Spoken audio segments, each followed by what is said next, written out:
I don't know why that boy can't be on time. Good evening, everybody. Welcome to the Wednesday night from the basement live stream, except we're from my basement and not Glenn Calloway's because Glenn is sick. I'm sick, but I'm still here. So I'm doing the host duties today. And of course, Sam will be another 15 minutes in hair and makeup. So Jason and I will shoot the shit until Sam gets Right. here. So Awesome. yeah. Yes. Did you buy anything this week? Did I buy anything this week? No. There was something I thought about pre-ordering. I can't remember what the hell it was. Gone. No, I don't. I haven't bought anything this week because Sunday is the Toronto Record Show, Oh my God, that's got to be big. which is the biggest one in Ontario. So I'm going to go to it, and Brian from Embryonic Robot's going to be there. Glenn was going to try and be there, but he can't because he's sick. Andrew from Press to Play is trying to be there. I don't know who else is going to show up, but there'll be a couple of us there anyway. So we'll see what happens. I'll probably spend too much money.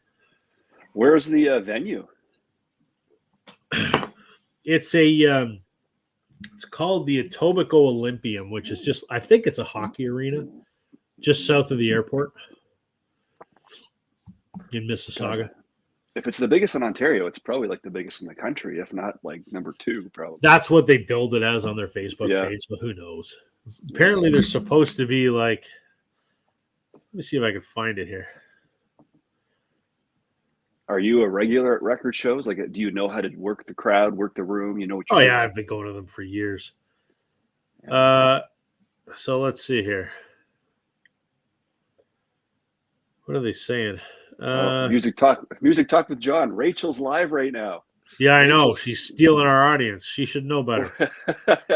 What is she doing live there, John? What is she talking about? She never does live late in the day. Just get on there, John, and tell her to stop stealing our audience. Yep.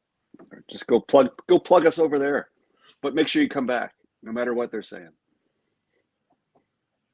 I'm going to go on there right now. And I'm going to say, hey, Rachel, stop. We're going live. Stop stealing our Wednesday night audience. Yeah, that's weird. I'm going to do that right now. Do it. I'm on it. Be right back. Look at John. What a guy. Hey, Orlando. Welcome to the show. So sounds muffled still. Still trying to find a good solution here so that the music will actually sound half-decent. Go ahead. Is she interviewing someone important? No. She's just chatting. Mazzy's on there and whatever else. Whatever. Yeah, whatever. John's going to go and raise some shit over there. So.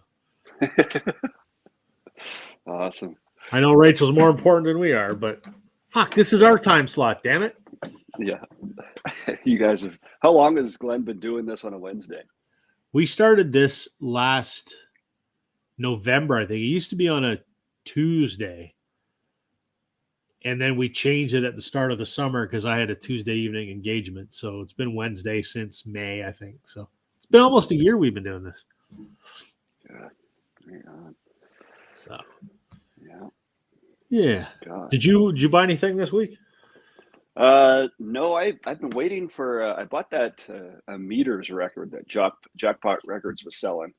The Meters, that like kind of a funk group from the late '60s, early '70s there, and I found out just a few days ago that I bought the wrong one. I'm sure I'll be happy with the.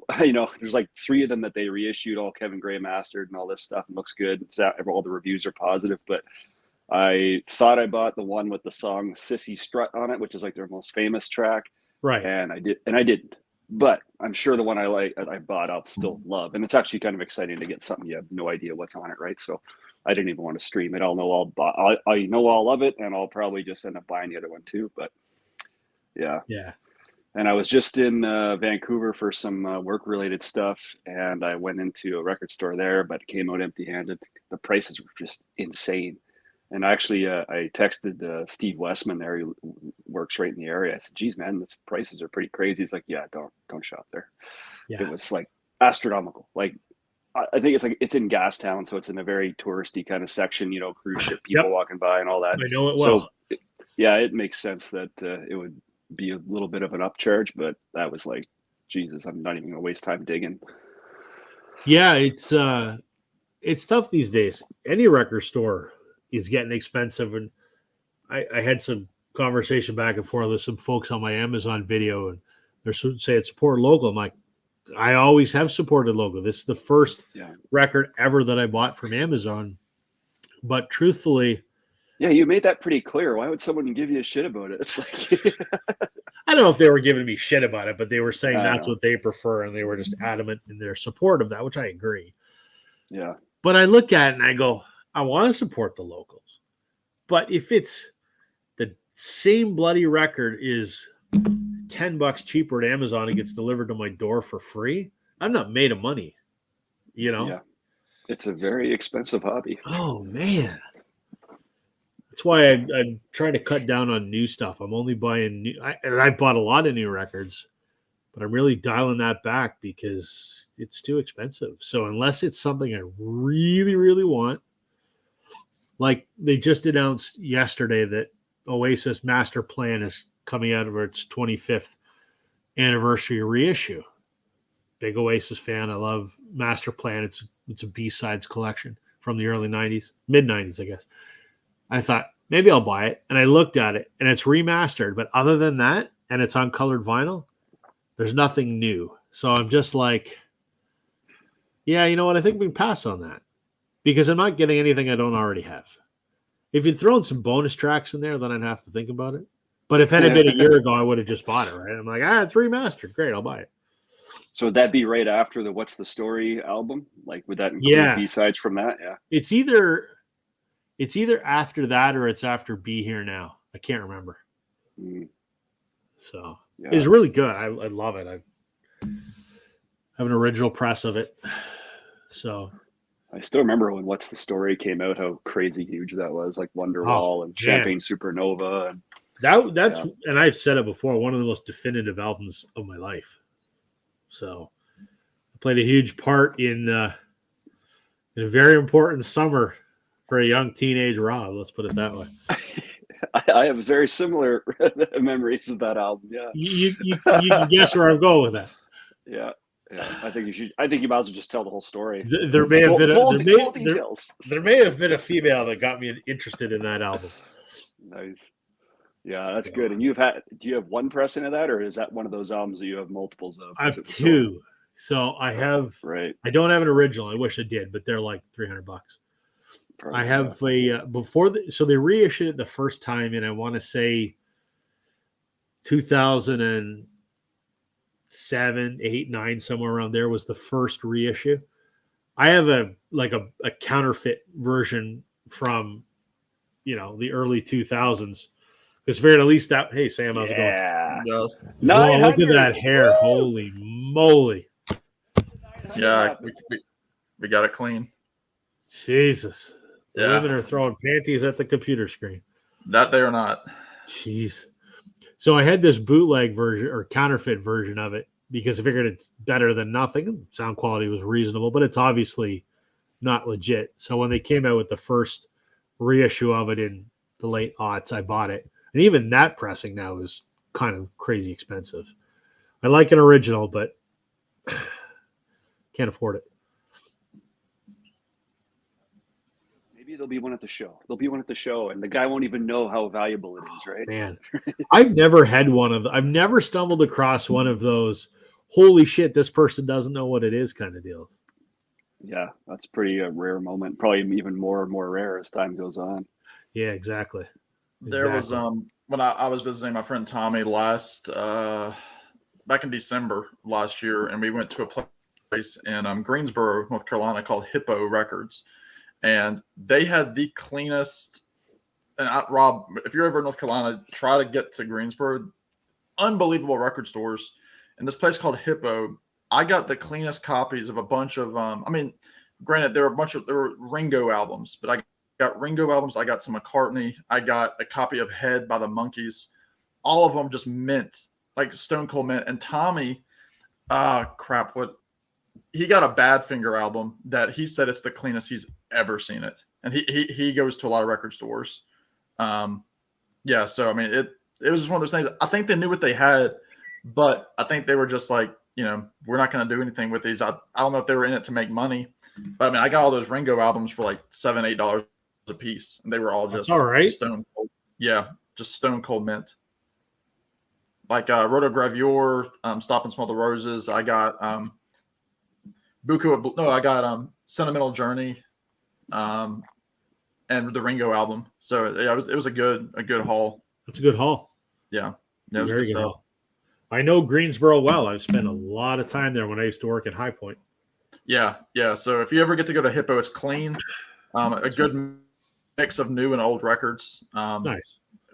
There are some that are just. I mean, there are some stores there that are just crap. I mean, there's one guy who I think since COVID, he's very, and I'm not anti-mask at all or anything like that, but this guy is like beyond. Like I think he's creeped out about people coming to a store. He must have had people that have robbed him. So like you have to knock on the door to get in, and he unlocks it. And, you go in, and it's like, it feels like it's like 100 degrees in there. It's humid. You can see like the records on the wall are starting to warp, and he's got like Discogs tags on everything, like where he printed off the pricing from Discogs, and it's just like, come on, yeah. So I don't know, and like the whole place, I mean, it smelled weird, like no fans running. It smelled like stale weed. So it was just a lot going wrong in there, as many record stores do. Yes. As any record store worth their salt, yeah, it smells like stale weed and incense. Yeah. Patchouli. Yeah. But so you guys doing all right? Yeah. We're fine. Tell us the 900 situation. When did this happen?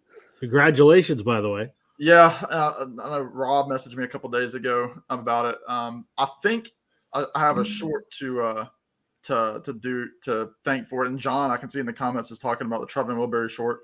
That's what I did. I did a Traveling Wilbury short. It got 1.4 thousand views in like 2 hours, which is the first time that's happened in months. Okay, I got to ask this question. Maybe John could chime in the comments. I've been doing shorts now for a month. I do like 4 of them a week.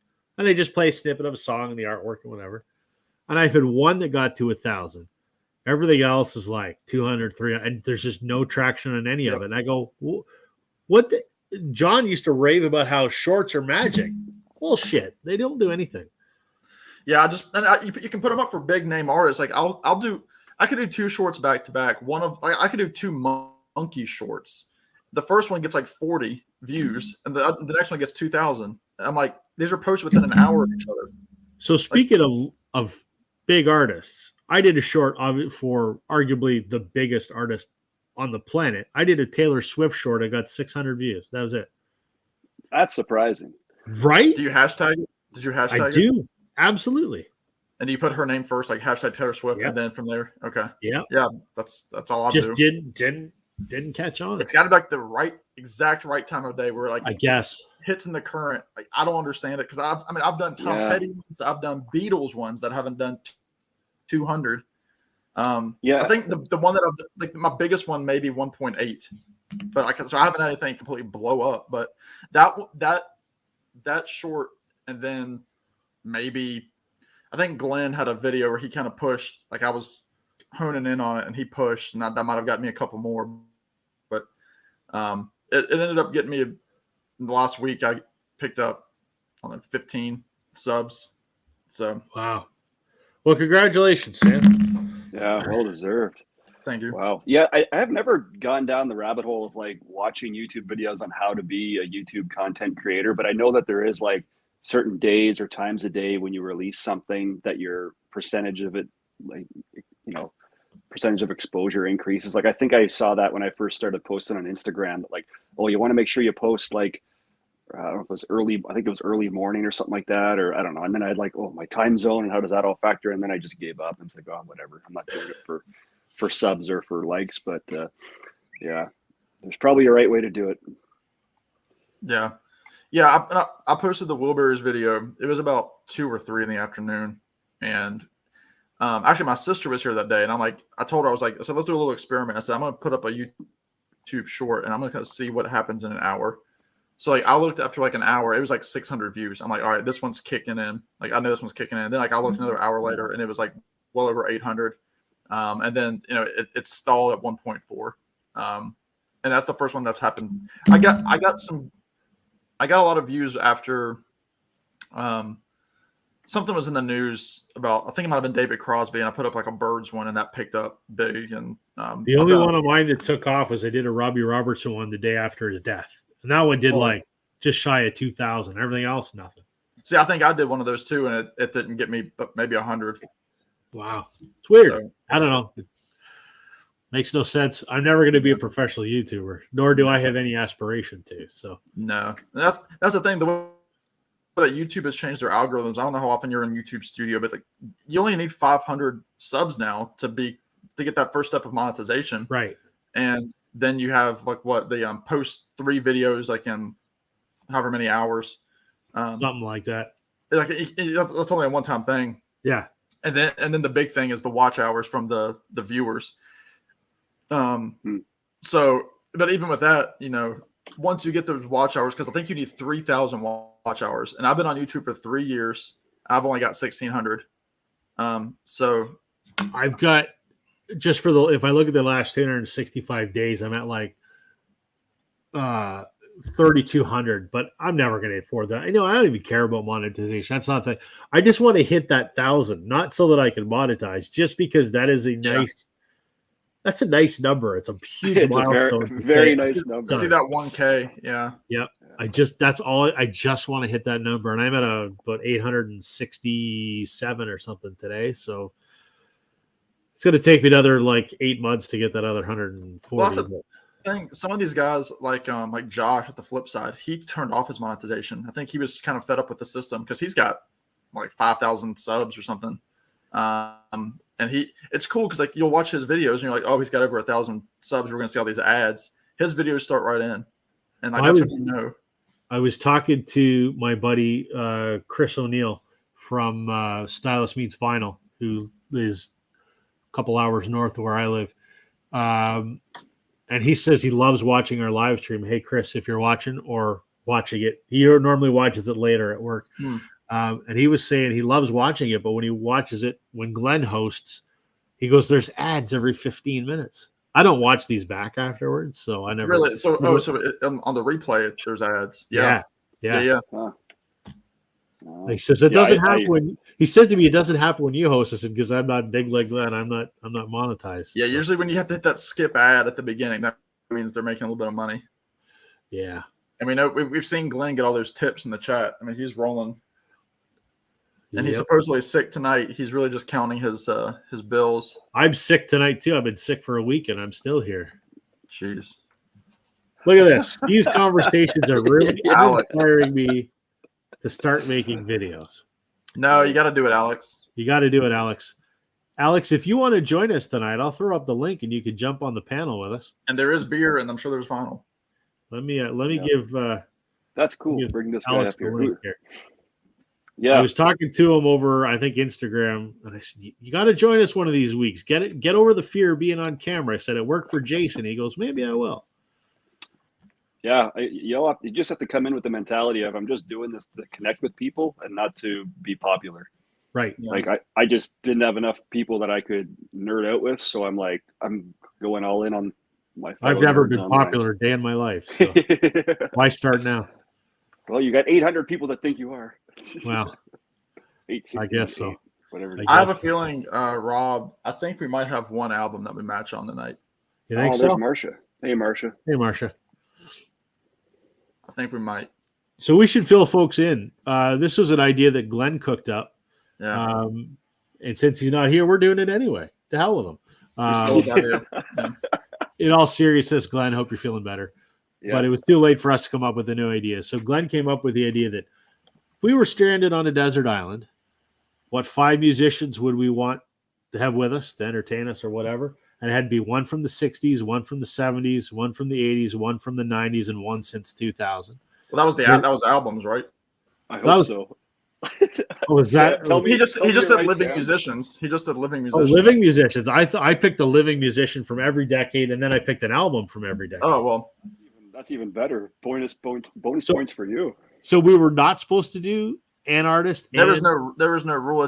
He said 5 albums from the decades, which for some reason he said from 2000 to 2023 is only one decade. But that's neither here nor there. Hold the phone, everybody. Look who it is.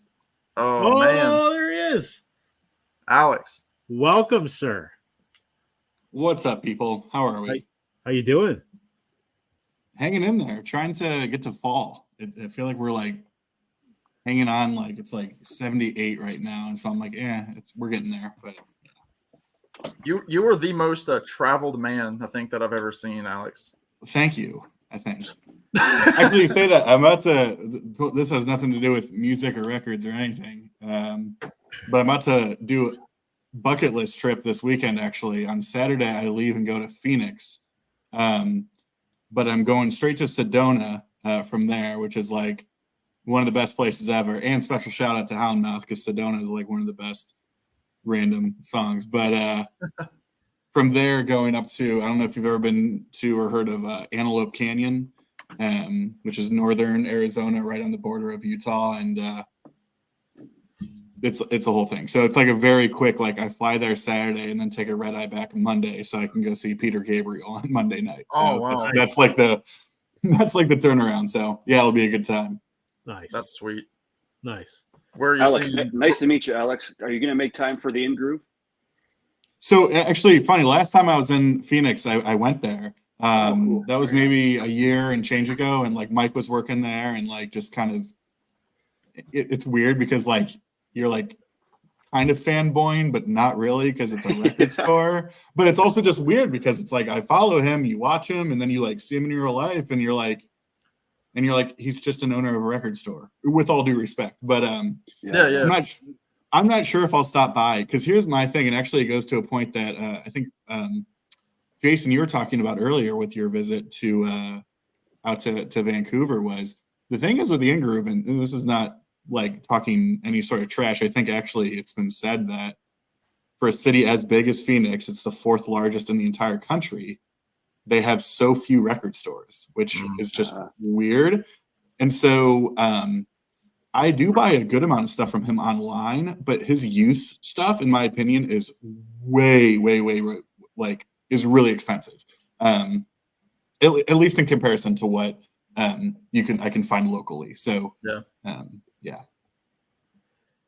Fair, for sure. Yeah, that's kind of how I was when I went to Charlotte the other month, and we got to briefly met Dylan from Noble Records. But he was on his way out to a family reunion, so I just got to shake his hand for a minute.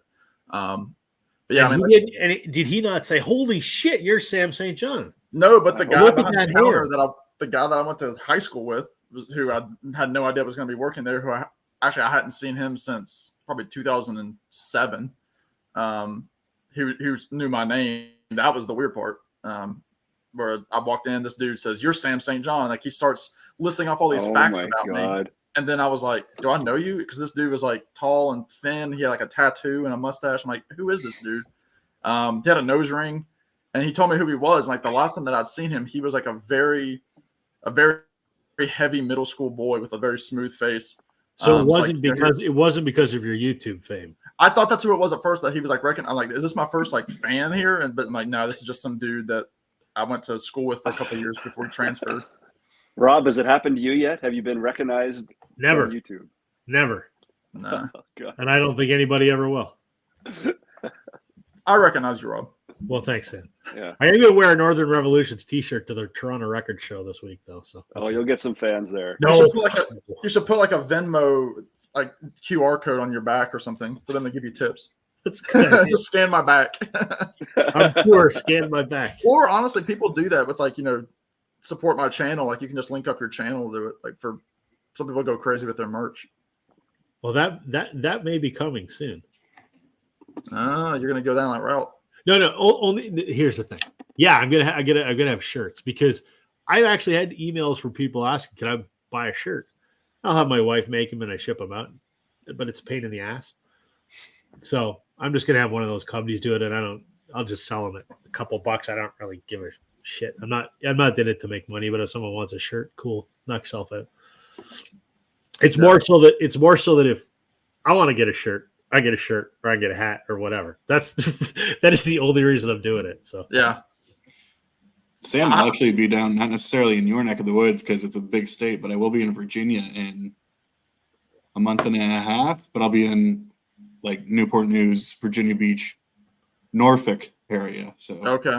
Yeah. I I dated a girl whose family was from Newport News, so I was there a little bit. But yeah, it's about 3 hours for me, ish. Yeah. Are you seeing the show? No, work trip. Okay. That's no fun. Yeah, I'm about as centralized in the state as you can get. So like, I'll tell people like I'm 3 hours from DC, I'm 2.5 from Richmond, and I don't know, 2 from Greensboro, North Carolina, so I can see all the big shows down there when they have people. So yeah, I mean, I can get anywhere in a day trip. I mean, like Newport News area, that can be kind of a stretch for me to like go and then come back, or like Williamsburg, because that's about 4 hours. But that's cool though. Yeah, enjoy. Yeah. Should we dive into the topic here, gentlemen? Yeah, what is sure. it tonight? I can go grab So a few things to. It was Glenn's idea, and it was kind of like if we're stranded on a desert island, what living musicians would we want with us? 5. And 5 of them, 5 living musicians, and what 5? And I think I got this right. And what 5 albums would we want with us? And the albums has to be one from the 60s, one from the 70s, 80s, 90s, and 2000s. Am I right, guys? Is that? Yeah, Yep. the album. Yes, that's correct. So And of then- those 5 musicians, No. They Independent of that. Yeah. But okay, yeah, so 5 and 5. living musicians. It has to be living, so you can't pick, like John Lennon or whatever. And you can also throw in a bonus box set at the end. He said so. Yeah, and I was very strategic with my planning. So I knew you would be. I feel bad for not thinking too much about it, but this was really fun. But it became a chore when I realized how much thinking you could put into this. Like Yes. Music Talk with John hit it on the head earlier. Like, I can't survive on an island. It's like, well, you pick the artists that are going to help you survive. I didn't think about that. I just thought about what artists are going to entertain me the most. My artist- Well, that's part of it, though, right? You want to survive, and who's gonna keep you entertained? So my picks are kind of around that a little bit, because otherwise I couldn't decide on who my favorites were. It was just too much of a chore. I just thought who would be the most fun and who would be the most entertaining. I'll be dead on arrival with these guys. They're not going to get me anywhere with survival. Oh yeah, Okay, let's have it. I'm so bad at survival. I don't even go camping because I think that's the stupidest idea ever. So I have this. I don't understand the appeal of the outdoors because humanity has spent thousands of years perfecting inside. I don't think there's any need to be outside. So. Well, let me ask you this before we get started. Just because I know last week we were pushing it at the end because it went a little bit longer. Do we want to do this in any particular way where we? I think each of us should do. Here's our 5 musicians and why. So like Jason could do his 5 musicians. You could do your 5. I'll do my 5. Alex could do his 5. Whatever. And then order we albums and wanna then go in. box set. Yeah. I think that kind of makes sense. And then we can do general chat if we have the extra half hour or whatever at the end. Yep. So. Yeah, Alex can go last, I guess, because he's still scrambling. Is this your first video appearance, Alex? I've met Alex. Yeah, I've done this before months and months ago, and then I was on a stream with Trevor and Mark Chappie Gotcha. a couple weeks ago as well, and Steve. Oh, that's right. World Steve Stage. Steve showed a little skin, and you came on. Yeah. So you're an old pro, so we can start expecting regular videos next week. Yeah, this is like soft launch here. So See, there it worked for Jason, and out of the Pulled gate, Jason out of the shadows. he was at like 250 subs after one video. So, Uh-huh. all right, who wants to go Okay. first? You want to go, Jason? Sure, I'll go first here. So we're doing the artists first. So the artists. Okay, I'll show the first one that I don't have an album for, and I chose artists that were. So I'll just show a picture of the guy. Maybe you recognize him, maybe you don't. But so this gentleman here, do you guys know who that is? So that's Richard Thompson, who came from Fairport Convention and did a lot of work, and he's still putting out music. He's the same age as my dad. He was born in '49. So he is the oldest pick on the island. And I had to think about this. Like, who am I going to pick that's going to actually stay with me on the island long enough? So I didn't choose Bob Dylan for that reason or Neil Young for that reason, because they're probably going to keel over, after the first couple days. But here's So the Richard- thing: if they keel over, at least you got something to eat. You stole my joke, Rob. Oh, did I? Shit, man. Sorry. No, sorry. So Richard Thompson, I chose him because back to the entertainment value. The guy is an amazing finger picking guitarist, great songwriter, And I guess I have a soft spot for those like the old Brit guys that have that folk background, right? I just kind of assume that they're very deep in thought and very good storytellers, and that I would just be like, Richard, play me a song while I'm, trying to crack open this coconut here, and then he would be able to entertain me. And this is all we should have put a preface on this, that these musicians can bring an instrument each, because Sure. otherwise, why are they there? So Good point. So Richard's bringing a guitar, an acoustic guitar, and he's going to play some songs for me, tell me some stories, and yeah, he's got the age to have a ton of stories. So that's my first pick. Very good. Why don't you give us your whole list? Oh, is that what What'd we're going you to do? Yeah, I think that makes the most sense. Okay. So Richard Thompson, number 1. He's my old wise guy on the island. Okay, number 2. Number 2 I chose for more practical reasons, although I love him. I'm going to be a completist of all of his work. Number 2 on the island. Number 2 is Colter Wall. So Colter Wall is a Canadian singer-songwriter in kind of an outlaw country kind of vein. And this is, I think, his debut album. He had an EP before this, but I have a couple of his albums. I'm going to buy all of them. The guy's freaking awesome. If you haven't heard his voice, well, first off, if you don't know who it is, just stream it, check it out. His biggest hit was the song Sleeping on the Blacktop, which once you hear it, you'll probably recognize it from a couple different movies or shows. But Colter Wall, great singer-songwriter, and like a real authentic, and here's where the Desert Island stuff comes in, is the dude's a cowboy. Like, he's a legit cowboy. You follow him on Instagram, and he's got like stories of him literally branding cattle, roping things, and herding horses. Like, so he's practical. He's probably pretty handsy because he works on a farm. He can fix stuff and build stuff, and he's a good storyteller, just like Richard Thompson, right? So when I'm bored, here, tell me a story about whatever. And like, he kind of strikes me as a bit of the cowboy poet type of thing too. Oh, there we go. This is awesome, right? Nice job. Yeah. I'm throwing stuff together on the fly here, gentlemen. Which that would have been Neil Young would have been an okay pick too for that very reason, because he's he owns that ranch, the Broken Arrow Ranch. I just think his health is too much in question. yeah. The harmonica might get annoying after a while. That's true. Yeah, and I guess that's another thing. Like, these guys, like, when they play music, it's never something I get any kind of listening fatigue for. I could just keep listening to Colter Wall. The only problem with Colter Wall, it's not a problem, it's just that the mood I'm in when I listen to him is it gets kind of darker and darker. And if you're on a desert island, that might not be the best strategy. But anyway, probably not.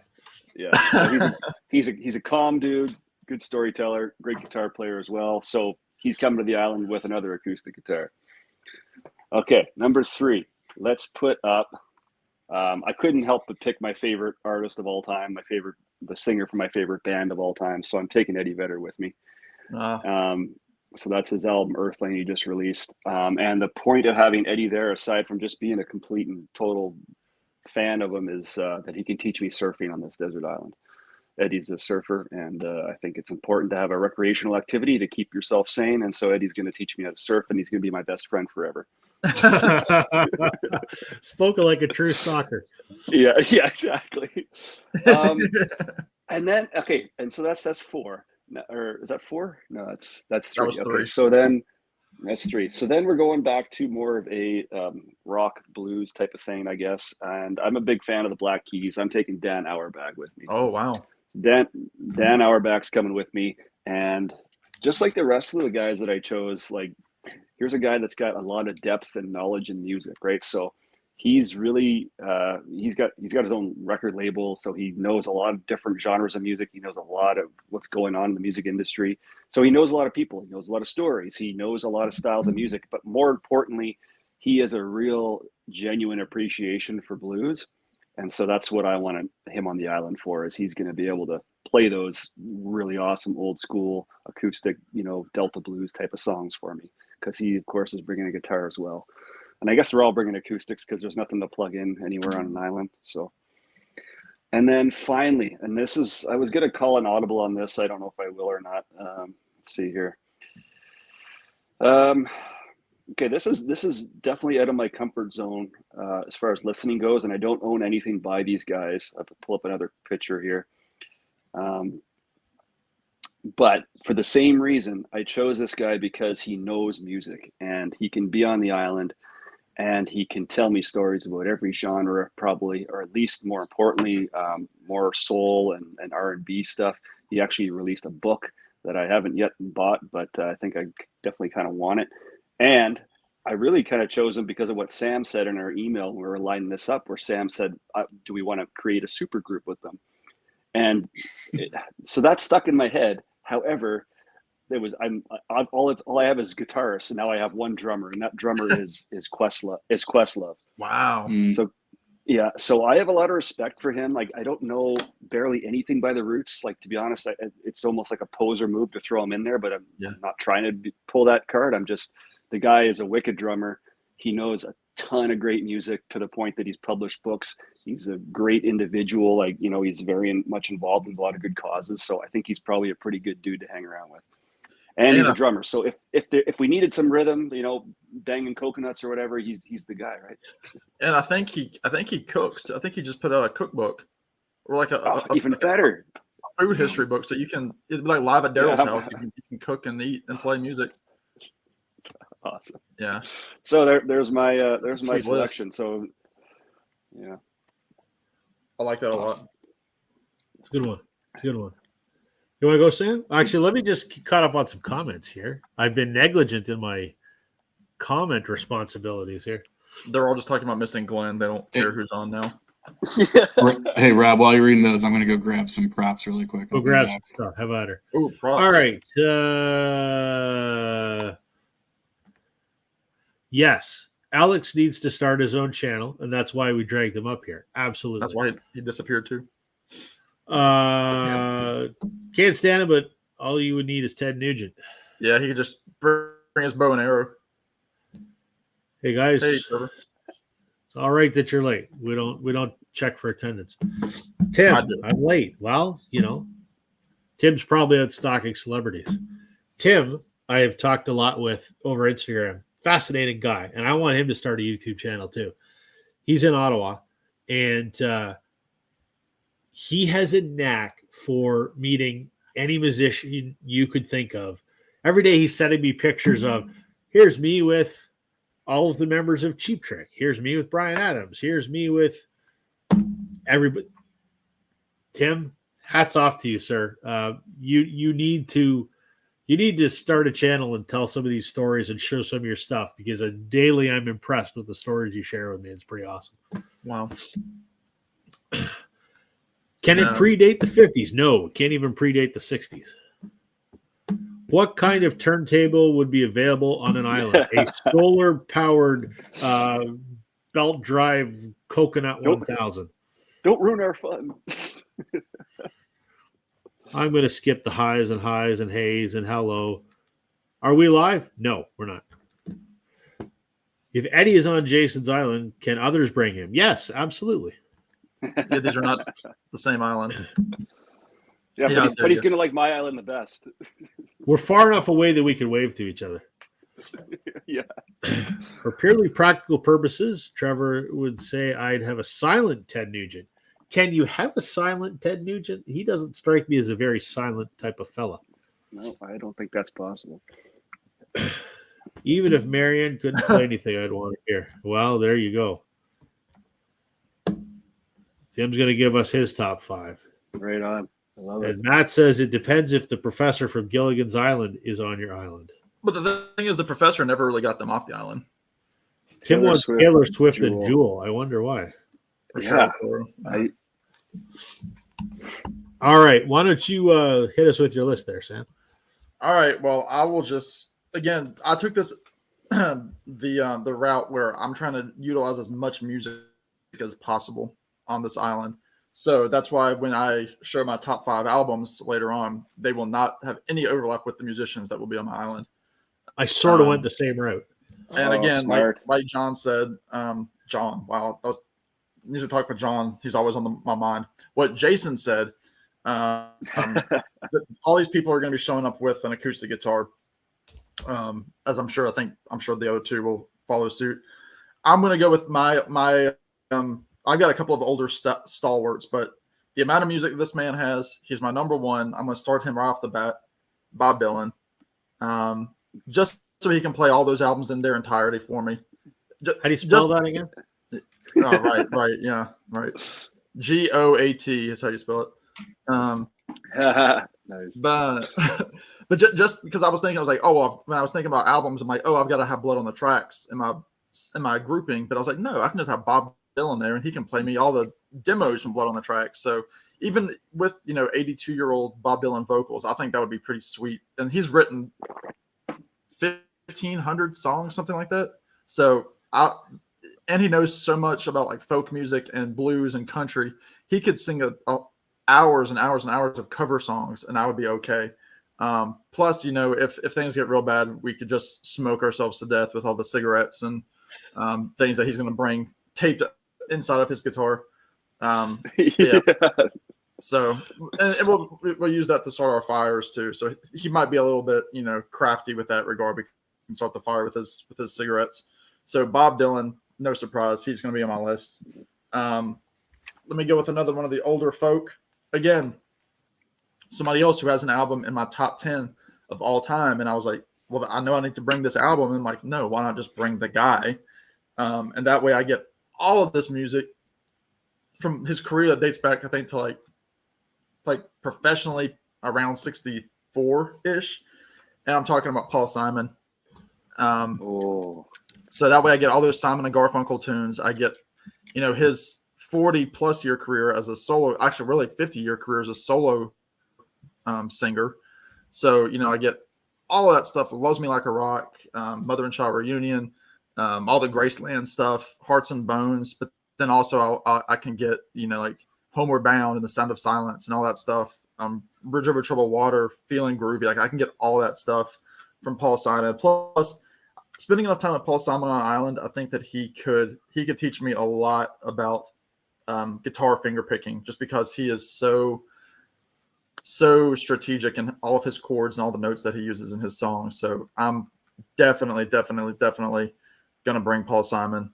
So much great music. And I mean, even just the songs on this album alone, which is his live Ryman Simon album. American Tune, The Boxer, Sound of Silence, Loves Me Like a Rock, America, Me and Julio. Just come on now. So I've got two guys in their 80s, but what can you do? Solid strategy though. They have nothing but a depth of catalog that they can Depth choose of catalog. Again, Dylan dates back to 62 with his first album. Paul Simon with the mid 60s with Simon and Garfunkel. And again, because this is living, I kind of took a strategic move with this next guy. This guy does not have a great singing voice, but he can sing and get the point across. And he would cover an artist who I could not bring with me because he is deceased. And this guy can also teach me a thing or two about guitars. And unfortunately, we won't have any kind of electricity, but he can still wail away on acoustic guitar or even mandolin if he brings a mandolin. That's Mike Campbell. And he's going to provide me with my Tom Petty fix while I'm on the island, because him touring with the Dirty Knobs, he plays a lot of Tom Petty deep cuts. He's not just doing, Won't Back Down and Running Down a Dream. He's playing deep stuff from like the first album. He's playing songs like The Wild One Forever, or, Rocking Around with You, stuff like that from those early Tom Petty songs, Tom Petty albums. Crawling Back to You from Wildflowers. He's doing all that stuff. So he's got all that information in his head. Plus, I'll also get a couple of Dirty Knobs albums that he could play for me. And again, he's also somebody else that knows a lot about 60s garage rock. So he could give me that fix with playing stuff like The Animals and Spencer Davis and them and people like that. So Mike Campbell had to get him on there. So don't be disappointed, Jason. Don't be upset. But my island I'm making my island as vast as I can with my musical depth. You're killing it. So the last two, I'm going to go a little bit younger, just because I do enjoy modern Americana, folk, and indie type music. I'm going to go with, again, one of my guitar heroes, even though he's not necessarily a great guitarist, but he's, again, I've mentioned him before. He's a guy that inspires me in the way that I pick. I know Alex is going to cheer. That's Seth Avett from the Avett Brothers. I knew you were gonna pick one. Yeah, there he is, the stud with the long locks. Yeah, he's going to show up on the island. He can give me all my Avett Brothers tunes, even the ones that were sung by his brother. But I want Seth because, for one, he's taller, so he can reach, the coconuts in the tree. But but he, just his guitar playing just takes me into another space, and the perfect space, if you will, Avett Brothers fans. But I'm just, I would love for him. Plus, he grew up in a farm on North Carolina, so he actually does know quite a bit about farm life and repairs and that sort of thing. So he would actually be a really nice survivalist to have with me because he's from rural North Carolina. But this is an album that he did called Seth Avett Sings Greg Brown. It came out last year. Greg Brown is the husband of Iris DeMent, who was a John Prine collaborator and also a very well-known folk singer in her own right. But this is a really cool album. It's one of my top ones of 2022. But anyway, Seth Avett, he's going to bring me my acoustic guitar fix. And lastly, just to bring in a little bit of indie into my life, I'm going to pick the lead singer of one of my favorite groups, The Head and the Heart, and that is Mr. Jonathan Russell. Good pick. He sings lead on just about all their songs. I mean, the first two, they had another guy named Josiah Johnson, who was a kind of a co-leader, but he left the group after some addiction problems. But Jonathan can give me all my Head and the Heart songs that I want. He's a Virginia local now. He lives in Richmond. We can talk about home, so that would be kind of cool to have somebody to relate to Virginia life while I'm in the Caribbean or wherever I am on this island. Because a desert island, that could be up in like the Arctic Circle. We don't know. We're gonna go tropical because I got a palm tree. Yeah, the graphic says so that's the truth. Yeah. Then. But Jonathan Russell from The Head and the Heart, the Head and the Heart music speaks to me like not much else does musically. And they have it's not a very large catalog. I mean, they have five, 1, 2, 3, 4, 1, 2, 3, 4, 5 or 6 albums. So it's not a huge catalog, but I can't see myself going without it because I listen to their debut album probably once every 3 weeks or so. So see, Sam, we're on the same wave like that. I go back to that debut. If I were going to do one of those like top 10 records you listen to most, like that would be on there for me. yeah, and that's crazy for me, especially too. that end of side one. What is it? Goes like down in the valley into rivers and like it's just it's a 1-2 punch. So good. Yeah, so Jonathan Russell, he's going to round out my 5. I've got a lot of music covered with those 5 guys, and I love something different about each and every one of them. So it's gonna cover a lot of ground when I get to my albums. Well done. All right, let me check a few comments here. Where are we? There we go. These musicians might have connected, so you could probably get Uber meals. So that would be great. Tim says, in all seriousness, if you were to go the survival route or Tidabar stuck fanboy route, tough decisions. Well, that's it. I did not go the survival route. I can tell you that. No. If Keith Richards was on your island, well, obviously he'd survive. I mean, Keith Richards would survive the meteor that killed the dinosaurs. So he probably did, as a matter of fact. He probably did. Yeah, I wonder if that guy's on Rob's list or not. Well, maybe. We'll see. I would pick Pablo Cruz from the 70s as they probably have access to a yacht. Yeah, probably. Mike Campbell and Tony Banks, I feel, could be unbelievable together. Sure. All right. What do you got, Alex? If Tony would let him, I think there's some control issues there with Tony. But True. So I appreciate you allowing me to get up and run around. When I was first putting this together, I was trying to do, I think, what Sam, you referenced earlier of sort of like doing both simultaneously. And then I was like, that's too complicated. So it's a little bit all over the place. But when I was thinking about this, similarly, I guess not necessarily like putting together like a super group per se, or like didn't want to find like one person of each instrument or something like that, but more or less both the side of like who would be there for just limitless entertainment because of their songwriting output, and as well as who could maybe be there for practical reasons and or just other entertainment reasons. And so I also kind of thought about this in terms of like who are some of those people that I might have been Glenn who said that we don't like just throwing the term like genius around, like what makes a genius, like who's a genius. But I think a lot of these people, I'm like, they might be a genius. I don't know. So I mean, I made this graphic, so I mean, it's great, and the logo's there and everything at the bottom of the palm tree. So okay, I stole the graphic, So I'm but bringing Rob to the island then. I stole the graphic, but I did make the logo. So. Is that like word art or something? I just stole it off Google.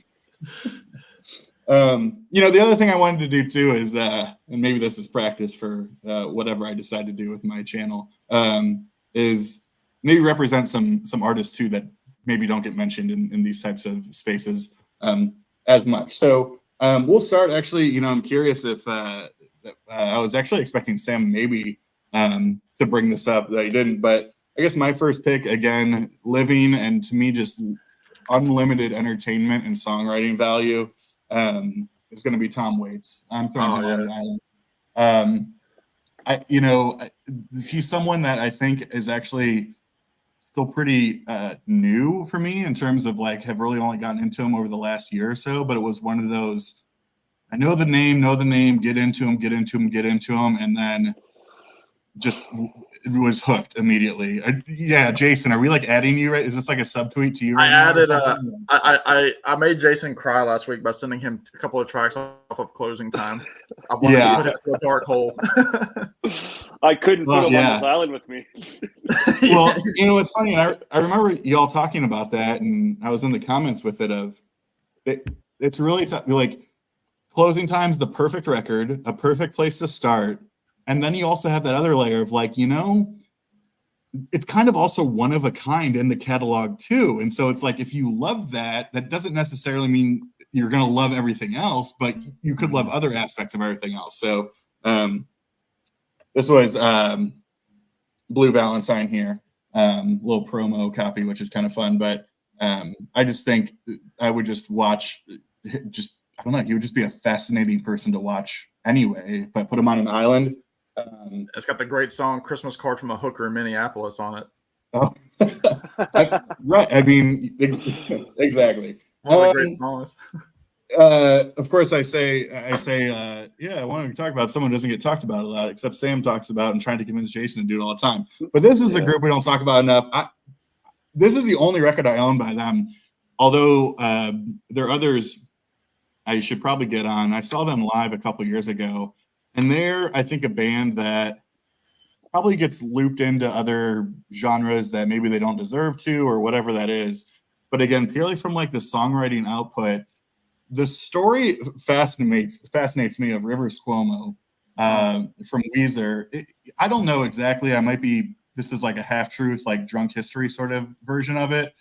But something about him going to college, he went away, and it was something like he just sat in his dorm room and just wrote something like 5,000 songs. Like it is like an absurd amount of thousands upon thousands of songs that he wrote. And maybe one of the issues with Weezer is that their output is too much. They are constantly cranking out records because of his writing. And he's one of the only people that, there are some of these, but I think when you talk about these bands and artists and rock and roll, whatever you want to call it, they're always talking about like wanting to live for the live concert. They want to play live. Being on tour. And like Rivers has come out being like, if I could just spend the rest of my life in a studio, that's all I want to do. And so for me, again, from the songwriting standpoint, like he's just a songwriting machine. And I just think, again, him on an island would just crank out some crazy stuff. Let's go to something completely practical that has nothing to do other than just like he's one of my favorite singers ever. But again, purely practical, and shout out to the metalheads. Trevor, if you're still watching, maybe you'll appreciate this. But I'm going to go with Bruce Dickinson on the island with me, mostly, again, because, I mean, he's just an incredible singer, but also he's a pilot. So if we are stranded and for some reason we come across a plane, I don't know, I'm going to trust him to get us out of there. So appreciate you, Trevor. Yeah, I mean, his whole story is actually kind of like hilarious. If you've seen like the documentaries or anything like that of him, literally, he is the pilot for the Iron Maiden tours when they're flying across the world. And he's just carrying all the gear in his plane and all that kind of stuff. So half because he's just obviously one of the best singers in metal and rock history, and then the other half for practical reasons because he's a pilot. And it works. This one certainly falls into the more genius, quote unquote, category. And also, again, just that songwriting where I would just want to see what he would do, especially with the people around him. I'm going to go with Jeff Lynne. Cool. This is my favorite ELO album. I know it's early for some. I guess you could say that this was their quote unquote like prog record, whatever you want to call it. But I do think it's kind of the conceptual aspect of it that I really love. But for me, again, I think problematic in a lot of different ways, and obviously whatever he's kind of out doing now. But at the same time, I think in terms of just songwriting output and things, just the way his mind works, I just think he's just an absolute genius in that way. So, yeah. Easy, Trevor. Don't be talking smack on John Denver. That would have been a great pick if he was alive. No, I like that. And last, and this might be depending on who's watching or how familiar some people are, I'm going to go with a drummer. Do we have any drummers? I don't know that we do. Just Questlove so far. Oh, yeah, just Questlove. You're right, yeah. You know, if Paul McCartney was on this list, somebody would say that he was a drummer. So Stay tuned. there it is. But I'm going to go with the mighty Mike Portnoy as my drummer. Mike Portnoy really came onto the scene big time in this band, Dream Theater, for any of those progressive metal heads out there. This sort of became like the quintessential 90s progressive metal band. But since he left the band in 2010 and before that, he was really finding himself in about a million different projects that kind of showed a lot of the people that, for those who weren't really into the prog metal thing, because it was just too widdly and too self-indulgent and too everything else. I mean, he's like the biggest Beatles fan there is, and he's in 14 different tribute bands, and he's constantly doing all types of projects across all genres. So he's who I'm going to go with. That last name is Portnoy, Portnoy. Yep. So I was going to ask. I wasn't sure how to spell it. Not related to the guy from Barstool. I hate that guy. But not related to Dave. Sorry. But yeah, kind of a deep cut pick. But to me, he's the drummer and involved in about a million projects. So that is who I'm going to go with there. Very good. Very well done. On Very such good short one. notice, too. Just threw them together. All right. Let me check on some comments here. I don't remember where we left off. Is Glenn on vacation? No, Glenn is sick.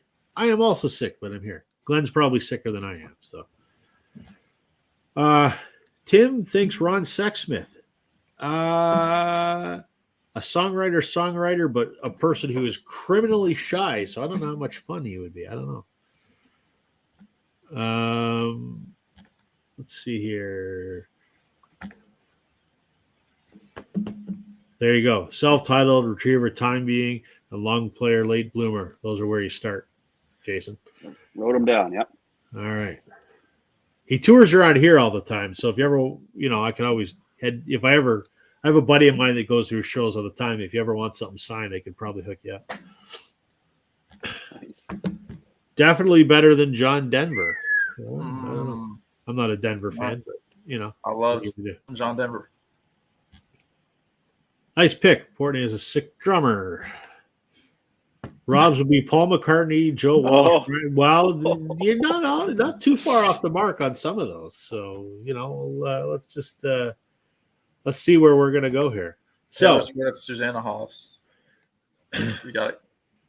Okay, did you put Taylor on there or what? Let's go.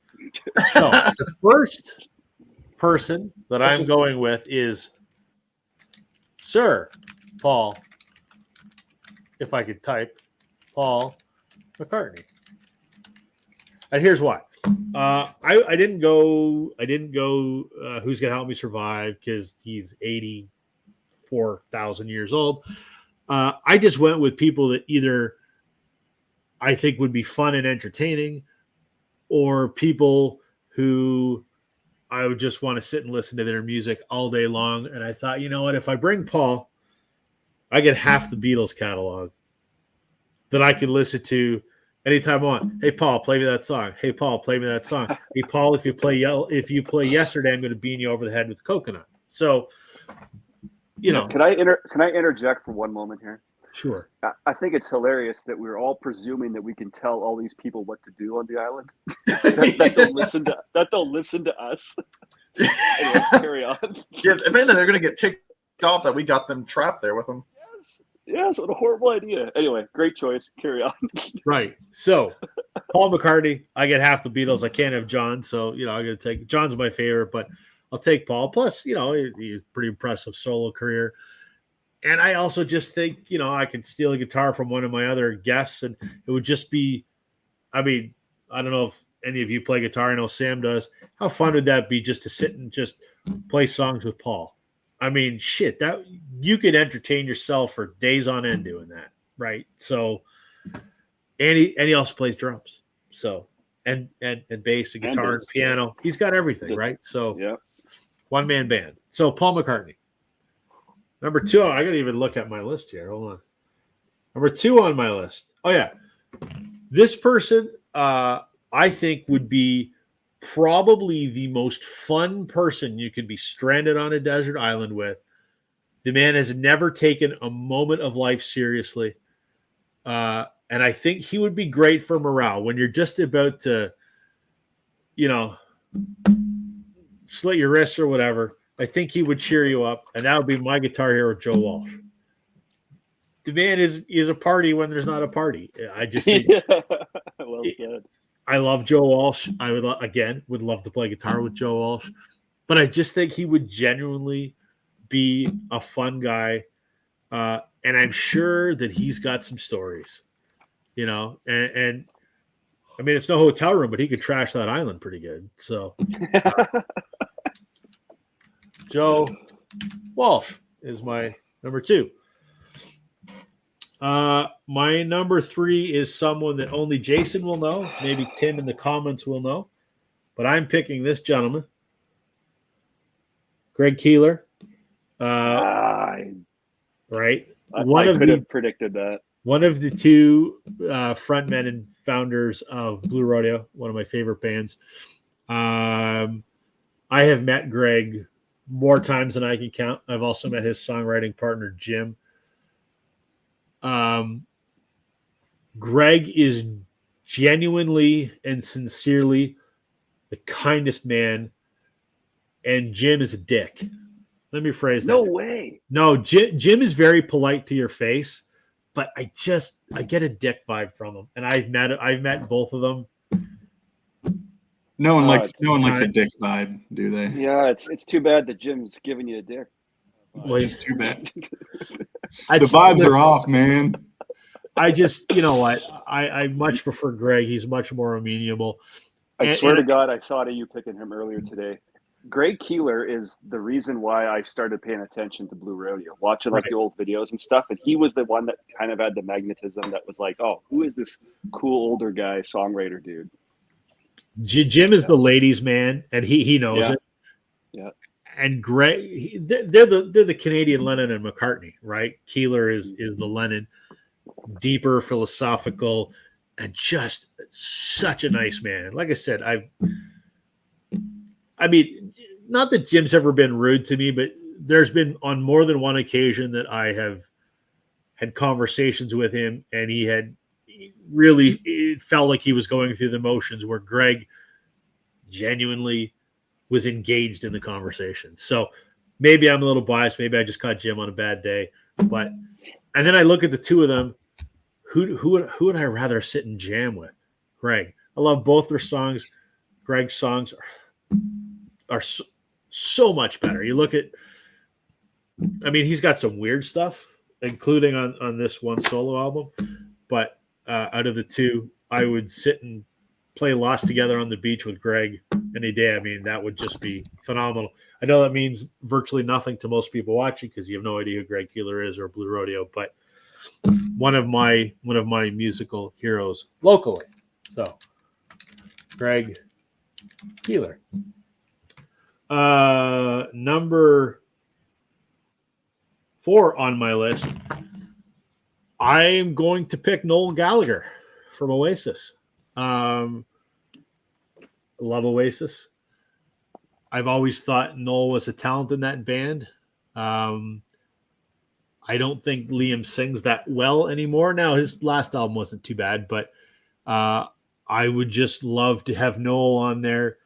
Noel with an acoustic guitar has, I mean, there's many live versions. He's done acoustic renditions of Oasis songs that, you know, he does a great acoustic version of, you know, Champagne Supernova and all those great classic hits. And the other reason that I picked Noel is I can't just pick one Oasis record because I love almost all of them except Dig Out Your Soul.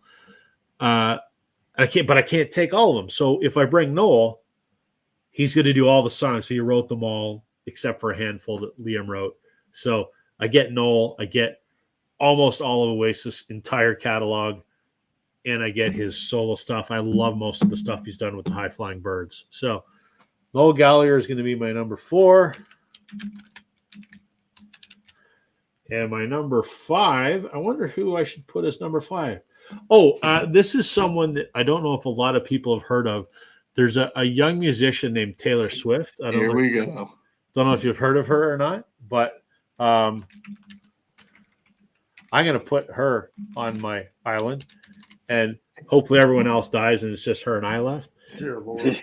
Hey, Rob, you know, for the next 48 hours only, you can get the 4 vinyl variants that you could only get for 48 hours only 48 days ago.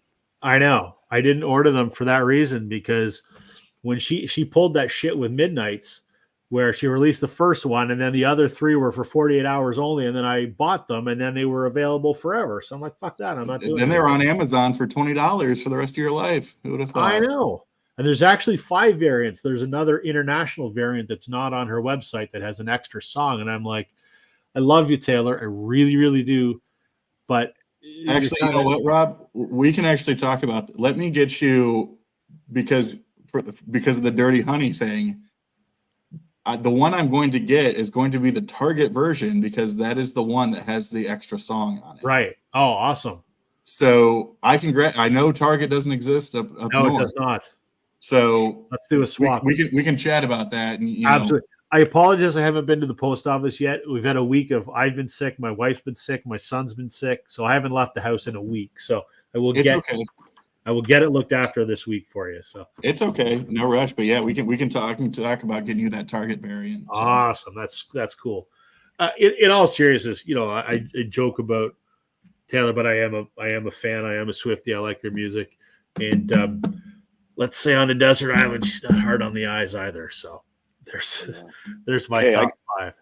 I got an idea here before we move on to the 5 albums. I think each of us should pick 5 from that whole list, but you have to pick at least one from every list, and then you get to pick a bonus one.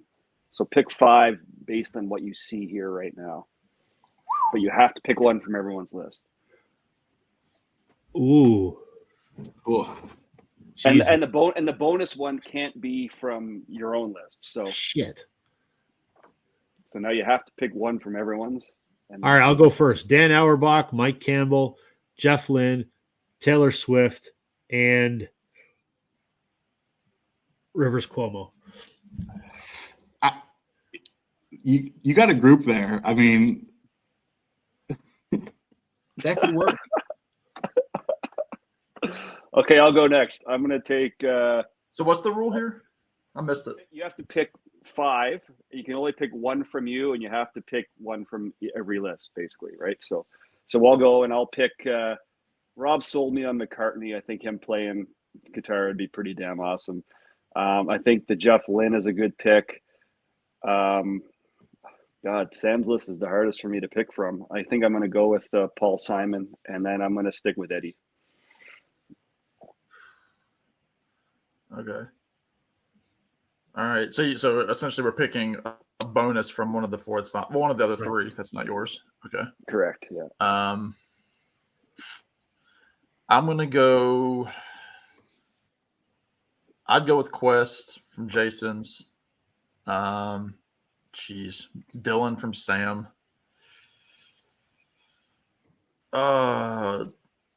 Tom Waits from well, no, I'll do Jeff Lynne. I'll do Jeff Lynne. Paul McCartney from Rob, and then I'll add Jeff Lynne. Yeah.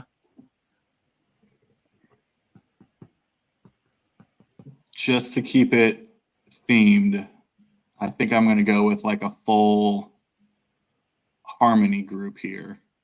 So I'm going to go McCartney, Jeff Lynne, Paul Simon, Seth Avett, and Richard Thompson. Very good. Cool. Very good. Nice curveball there for everybody. Okay. Now what? Now the albums? Let me just see some comments here. Let's see. Where were we? Okay. We did that. John says Paul would be the tribe leader. I'm surprised at my Greg Keeler pick. Type Greg before you said it. Yeah. Jim is a nice fellow, but he's a bit of a diva. Yes. Okay, so I'm not imagining that. Say no to Dick vibes. Absolutely. Say no to Dick in general. Even though we did pick Richard Thompson. Jim leaves post gig early if the catering is not to his standards. Yeah, I've heard that actually. Lowell seems a lot cooler than 25 or 30 years ago. Yeah, he's mellowed out quite a bit. They just announced the master plan. I know we were talking about that before you came on, Sam, and I was tempted, but there's other than it being remastered, there's nothing else special about it, so I'm not doing it because I already have a pressing of it. So, gotcha. Although I love the master plan, I don't have Noel's it. funny as well. Yes, you're right. Noel is funny. Which of these musicians would pull a diva and not chop the firewood? I say Dylan. Oh, no, there's a lot to. Dylan had some farmland up in New York. He lived kind of rural for a while. Taylor runs the pressing plants. Yeah, well, when she sells as many records as she does, I guess Cardboard everyone else gets bumped. I would say Paul or Mick Jagger. Mary F. Kill. Well, I'd marry Susanna Hoffs. I'd kill Sheryl Crow, and we all know what I'd like to do to Taylor Swift. So, oh gosh, Glenn, come back. Yeah, I didn't take this south. John did. So blame John. John's questionable in a lot of ways. Yeah. I mean, we blame John for shit in the bed with us every week. So what are you gonna do? All right, let's share our 5 records, one from each decade. That if we could only have that on a desert island, what would it be? Start with the 60s. Do we want to go around the horn and we each do our 60s and we each do our 70s? Or do you want to do the whole list? either way is good. But I'm I like around the horn. Let's do that. All right, let's start with 60s. By decade. Gotcha. Yeah. All right, Jason, you're up.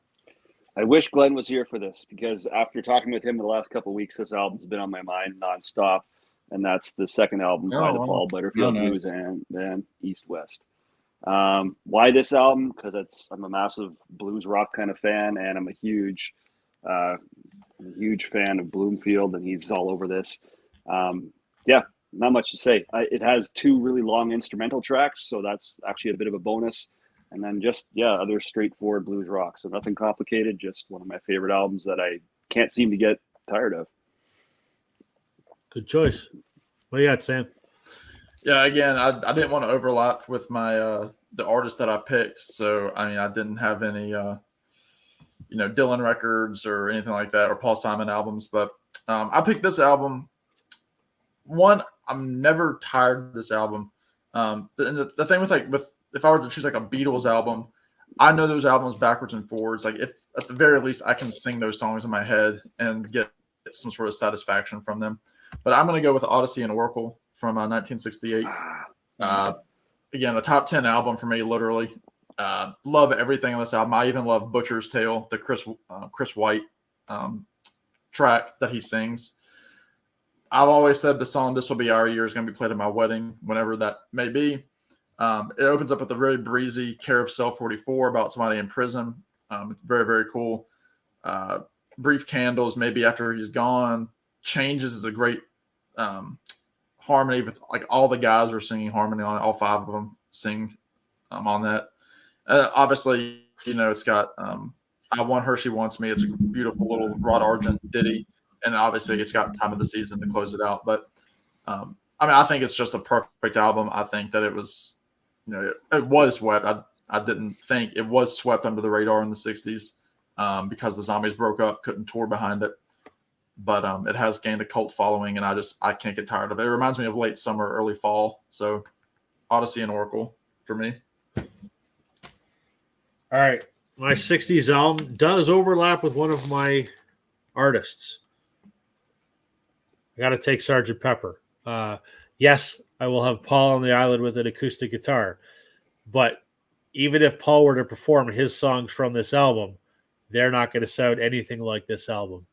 And I could not imagine not being able to listen to this record because for me, my personal taste is the greatest piece of music ever. So I have to have it, even though I have Paul. If he starts singing along, we go, "Paul, shut up! I'm trying to listen to the record." So No, you wouldn't.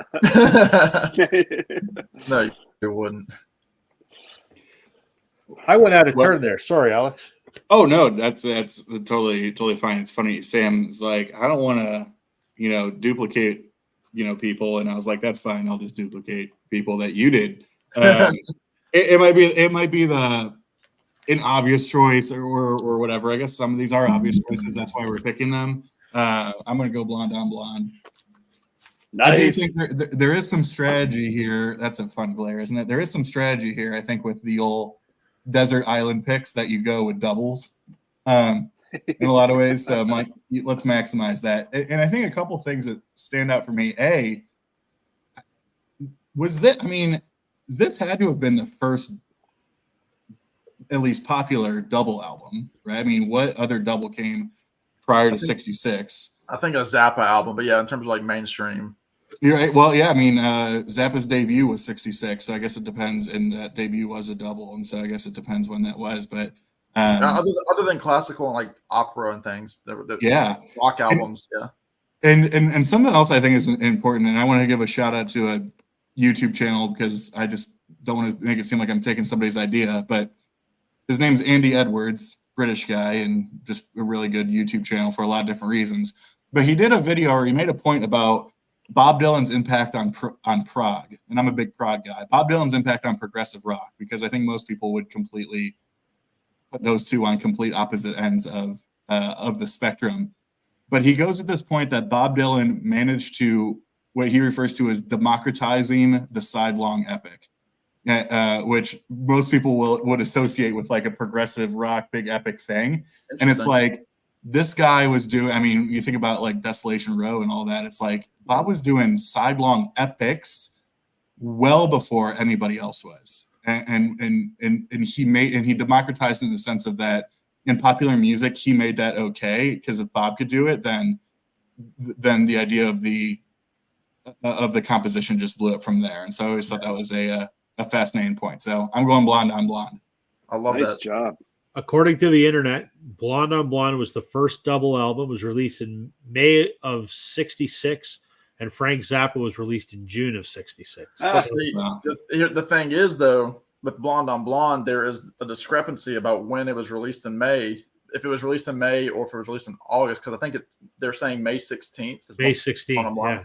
which is my birthday, because that was the same day that Pet Sounds was released in 1966 as well. So I was like, oh, that's so cool. You know, my favorite album of all time was released on my birthday. But if you do digging, that May date for Blonde on Blonde, there's some gray area there. So that's why the Zappa album is always the other one that comes up in arguments. But I want to give it to Bob, obviously, because I kiss everything that Bob ever does. But Same, yeah. All right, what's Tim saying? Have you ever seen the video of Dylan sandwiched between the "We Are the World" stars? And he looks like the Yes. last place on earth he That's wants so to be. he doesn't want to be there. He said, well, give me that paycheck. Oh, He so goes, "That's good. what I'm picturing on these islands." Yeah, well, Yeah. that's probably true. Ooh. Towns Van Ant, Our Mother in the Mountain is my pick. Sure. Ryan says he's enjoying the stream. Thanks, Ryan. Ryan. You and 10 other people. So, all right, what do you got for the 70s, Jason? I'm sorry, it's the biggest cliched album of the 70s. I was thinking about this. There's so many to choose from, but I wanted to have it because it's a concept album and it's a long, it's a great, solid, long play. Sorry, it's a cliche. I love this thing. I Nothing will wrong never with get that. tired of it. I will never get tired of this. And on an island, if I'm not going to play it every day, this is an album that I treat like it's like a special suit. I'm only going to bring it out once in a while. And when I bring it out, it's intentional, and I sit down and I shut up. So when I'm on the island, those other guys that are with me, I'm going to tell them to shut up. You're right. I'm not going to tell them to shut up, but I'm going to want them to sit down and listen to that with me and experience it as a whole. So I can't get enough of Dark Side. It's got to come with me. It's probably my favorite album I own, if not number 2 or 3. Just So on that's a coming. tangent, wouldn't that be interesting to sit down and listen to some of these classic albums along with other musicians who've made classic albums? And wouldn't it be interesting to hear their insight listening to that album? I would love it. I'd pay big money if I had big Because money. they'd be the guys like, oh, yeah, I was in the studio that day. You're like, you were? Yeah. That would be kind of surreal, I would Well, think. here's another rant with that, but I'm happy about it. Did you see that they're releasing the new mix as a solo album now after the big box set from Dark Side? Yes. Yeah. They're putting out the single 33. Yeah. Yeah. Um, I don't know. I might. I'm kind of saving up for that 30th anniversary edition everyone talks about, but someday I'll have something. hmm. Yeah. All right, what do you got for 70s there, Sam? For those that know me, I mean, I like my sappy and I like my nostalgia, just as who I am. And if I'm on a desert island, especially if it's in the heat and I'm on a beach all day long, I'm a huge Christmas guy. And so I've got to bring a Christmas album with me. I That's have not a to. bad choice. And I'm going to bring my favorite Christmas album, which is 1978. It's called Christmas Card by the Statler Brothers. I knew Who that's what are- a Christmas album would be. Statler Brothers are from Stanton, Virginia, which from my apartment is about a little over an hour, 20 minutes.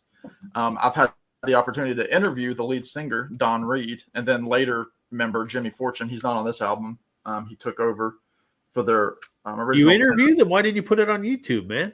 This was back my sophomore year of college. Oh, wow.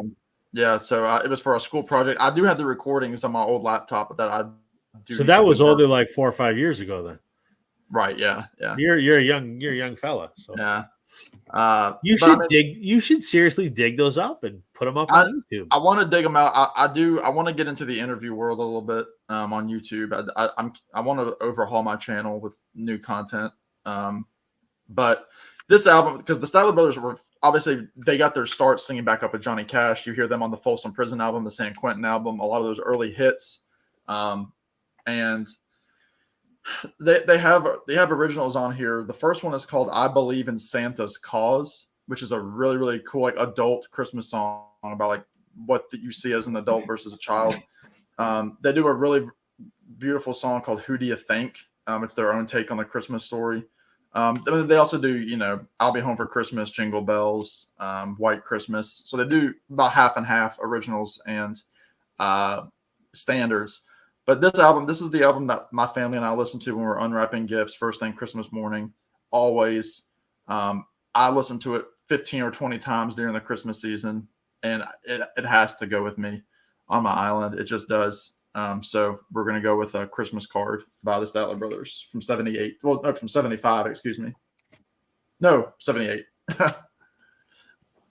Wow, I didn't know that. So they're the band on Folsom and San Quentin, eh?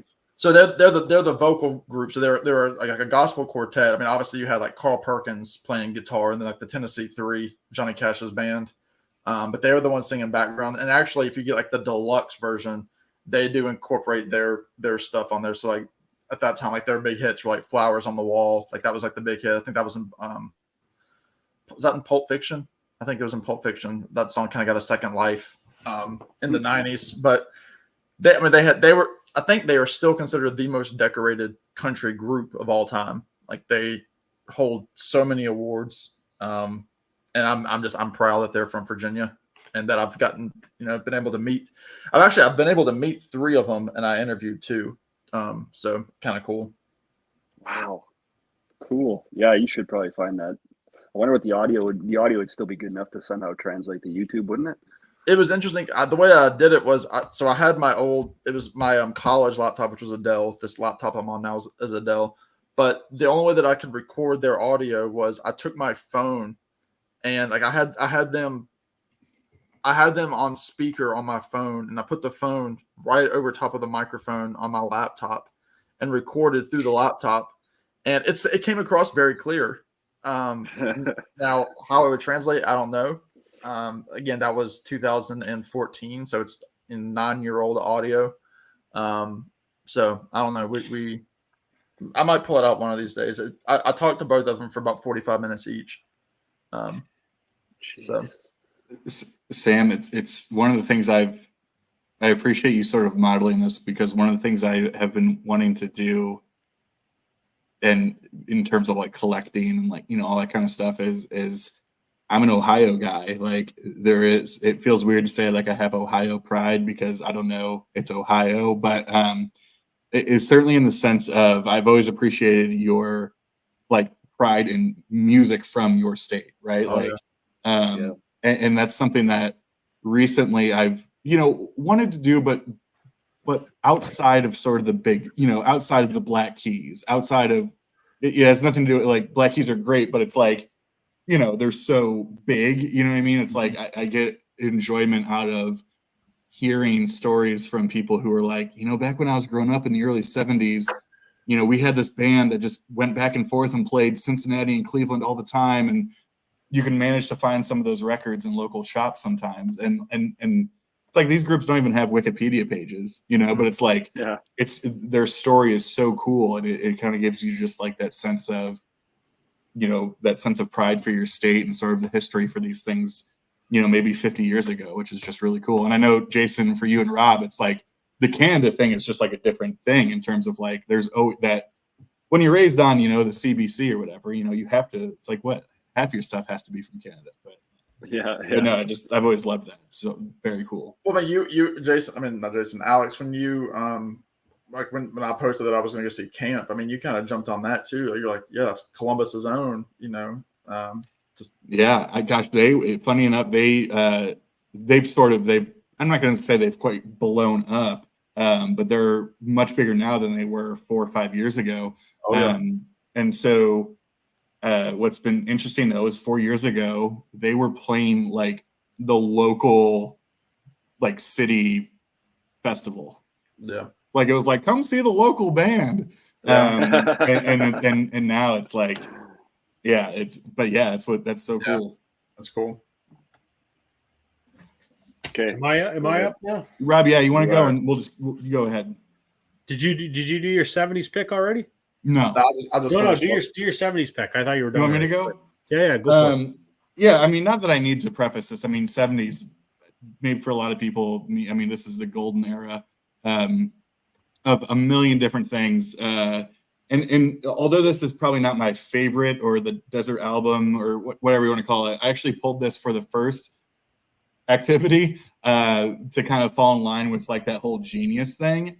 And then I was like, people say it's double album. Oddly enough, it's their third quote unquote concept /rock opera / whatever you want to call it. some people call it bloated, but I think everybody calls aspects of every double album bloated sometimes. I think one of the geniuses, like, is Pete Townsend. I'm gonna go with Quadrophenia though. And look, I love Tommy too. It's like one of those things. I correlate this to like Rob. Have you seen like people are like comparing like they're like, yeah, Taylor Swift's great, but like Beyonce's also selling out things. And I'm like, look, guess what, people? Like, it's just really great that like two people and two women are like succeeding. Like, Hell yeah. that's enough. And to me, it's like I feel the same way about certain albums too. Like Quadrophenia, is it as good as Tommy? Maybe not. But I think there's aspects of it that are more mature. Sometimes more mature doesn't exactly, cross over to enjoyment a lot of times. But I think that's actually, I've heard this far less than Tommy. And so I need to listen to it more. But I think, it's like one of those, both this and Tommy, it's like I could never get tired of hearing. I love this. I love the sort of consistent themes throughout. I think one of the most underrated tunes is Bellboy. I just think that is just an awesome song. And so, yeah, I mean, there's a ton of other doubles and a ton of other 70s records, but going back to the earlier stuff we were doing about people we want to be on an island with, Pete Townsend was one of those people that I was thinking of. And so I'm going to go with Quadrophenia for my 70s pick. Good one. Beautiful. I kind of went the Jason route, and I picked something. I think I picked something even more cliche than Dark Rumors. Beautiful. Yeah, man. I mean, you know what? People knock some of these things because they're cliche, but maybe they're cliche because they're just so goddamn good. And what's wrong with that? No. Yeah. I think there tends to be, in the vinyl community, I've noticed, there tends to be a little bit of, it's not cool if you like something that's popular. You got to like this obscure shit that no one's heard of. Yep. I think that's bullshit. Yep. Dark Side of the Moon, I own it. I love it. It's one of the greatest albums of all time. Sgt. Pepper, probably cliche as well. My favorite album of all time. Rumors, I could not live with not hearing this album again. I think it is goddamn fantastic. So yeah, I've got a lot of cliche stuff. I've also got a hell of a lot of shit that no one has heard of because I'm a huge nut for Canadian music. I've got Canadian music that Jason hasn't even heard because I'm that deep into it. So I can go either way. So I just think Rumors is just, I don't know if it's, for my taste, the best album of the 70s, but it would certainly be the one I couldn't live without. So Rumors. Nice job. There you go. Let's see some comments here. What's Dan saying? I think there would be tension with egos over who headlines Island Stock. Yeah, that's probably true. Yeah, that's probably true. We'll just toss a coconut, I guess. And Bonnie M. Oh yeah, absolutely. Jesus, that's a bitchin' Christmas album. Statler Brothers sounds like a Doc Dawkins channel. I remember Sam, when you record your Christmas album, you have to call it the Bitchin' Christmas album. Indeed, yeah, it's for it's for got to be adults the and children bitchin' alike. Xmas album. That's right. Yeah. Yeah. I remember the Statler Brothers as a kid because my grandmother was a big country music fan. I remember seeing them. I don't know what the hell she was watching on TV, but I remember them all the time on TV. Not my cup of tea, but I remember. They had a show in the 90s on the Nashville Network. Yeah. Okay, so that must have been it then, yeah, because we had the Nashville Network up here. Yeah, that was their number one show. Oh, was it? Okay. Dan says, Sam, Luther Perkins, not Carl. No, it was Luther. You're correct, Dan. It was Luther up to a point, but Carl was on those albums, the San Quentin and Folsom albums. Luther had already passed away. Because if you remember in the Folsom album, somebody says, "Where's Luther?" And Johnny Cash is like, because one of the prisoners, because they don't get the news. And so Johnny said, well, unfortunately, Luther passed away, a couple of years ago or whatever it was. But Carl is on those albums because he does Blue Suede Shoes. Are they related? No. Oh, okay. I just wondered. That was a misconception. But no, he just happened to get Carl Perkins. Obviously, he knew him from the Sun studio days. Sure, of course. So. What's Marcia saying? Prefer Quadrophenia over Tommy. The story is way easier to follow and lyrically stronger. Instrumentation-wise, Tommy is stronger. Sure. I agree. Nice take. Yeah. I Who's can that- definitely who's that support guy? that. That was you. I don't know. Block him for like 20 minutes. Don't let hipsters convince you to pick the wrong records. Amen. You like what you like, and I keep saying that. You like what you like. Yeah. Yeah, Dan, know, if you get the mega, like the deluxe album, you'll hear like the Carl Perkins mini set and the Statler Brothers mini set. You know what, though, Rob, on your pick, first of all, just totally agree with both your and Jason's pick, and also like the frequent need to like preface these things with, "Oh, I know this is like Yeah, I the know. obvious pick," all these different things. But it's funny. I've heard Dark Sign a million times, and I mean, I think a lot of us very rarely listen to the radio. I still listen to it when I'm in my car because I have an old car. But you know, it's mostly like the classic rock stuff. But if anything from Rumors or anything from Dark Side is played, I'm never skipping it. Right. The only issue, it's not an issue, but I've talked about this before, is one of my favorite Fleetwood Mac songs is Silver Springs. And we know that got Should have been on that record. set aside. And the Yeah. biggest problem I have with it is that it was set aside from wasn't it set aside for I Don't Want to Know? I think so. And fine little ditty, but I mean, come on, those two. But it's no those Silver two, Spring. Not over Silver Spring. So No. Yeah, that's criminal. Silver Springs, maybe one of my favorite Fleetwood Mac songs. I don't know. just perfect. That's just incredible. Everything about that song is incredible. So, we're on to 80s. The 80s. Yeah. 80s. Yeah. Jason, 80s. what do you got? My weakest decade. I don't own a lot. I don't know a lot, but Wham, as soon as Duran. I Flock of actually, Seagulls. I do have Duran Duran downstairs, but this is 85. Oh, Dire Nice. Straits. Yeah, and I'm a big Mark Knopfler fan. I think thinking about Desert Island stuff, like he's always got such a smooth guitar tone, smooth voice, something I never get tired of hearing.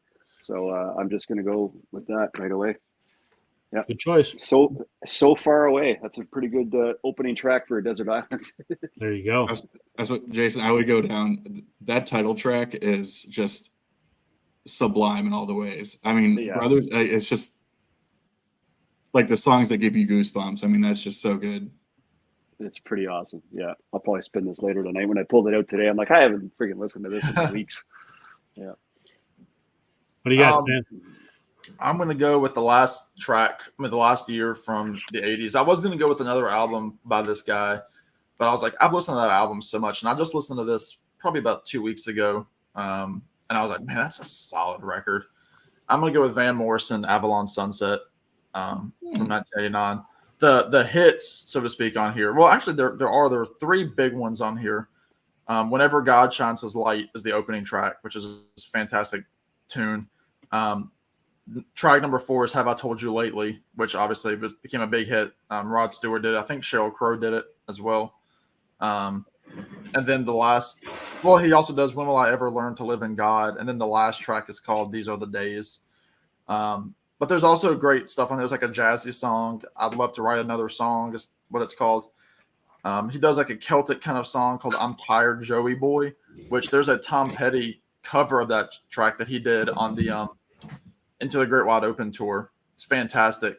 And this whole album, Avalon Sunset, if you don't know it, it is top tier. It is really top tier. I mean, I think it's one of Van's best albums. Some days it's my favorite Van Morrison album.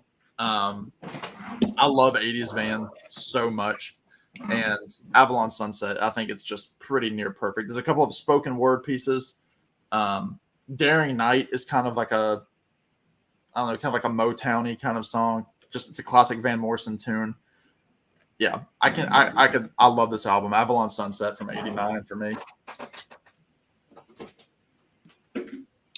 Sam, I love your 80s love of 80s Van Morrison, because I feel like most people probably just like when they go to the Van Morrison bin, probably just flip through all that stuff. They're and are cheap just looking- records. They're just looking for like those, the first 5 or whatever. And yeah, I got to give that stuff. It's stuff. great. Like I said, Beautiful Vision and all that stuff. Common One, all those albums are so good. Yeah.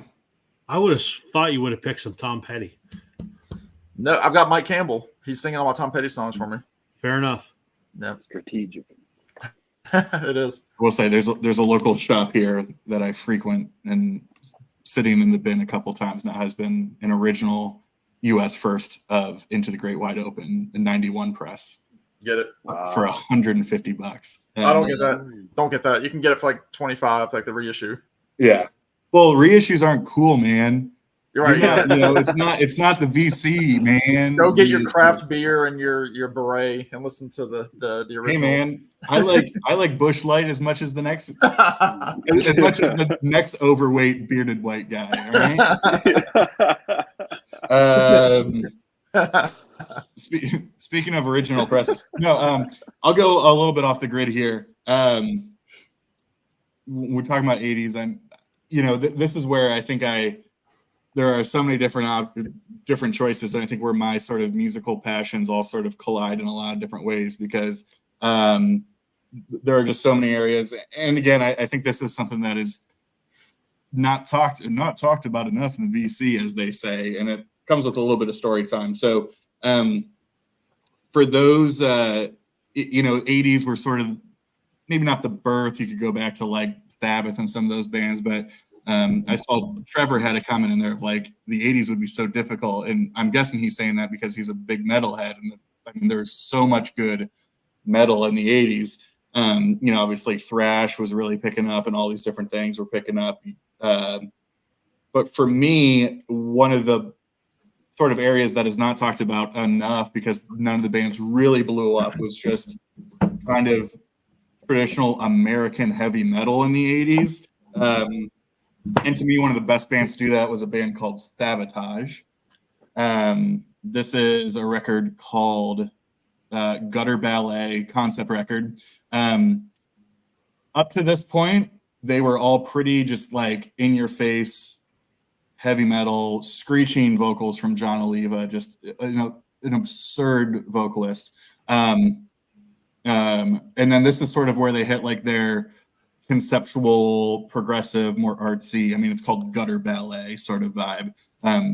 The story time really with this band, Savatage, is that these members and the producer being Paul O'Neill, after several albums and going into the mid 90s with this band, they performed their version of Carol of the Bells, or also known as Christmas Eve in Sarajevo, at a show in the mid 90s. And it blew up, and they said, you know what if we did sort of a different project where we just did like heavy metal Christmas music? Wow. So Savatage was the band that the Trans-Siberian Orchestra was founded out of. So Trans-Siberian Orchestra was really the brainchild of Paul O'Neill, who produced this record and a lot of other records. And there's about half the characters that are on this record not only went on to play on a number of TSO records, but also some of them are still in the band. So funny enough that there is a note here that says, gives like the name of the band members.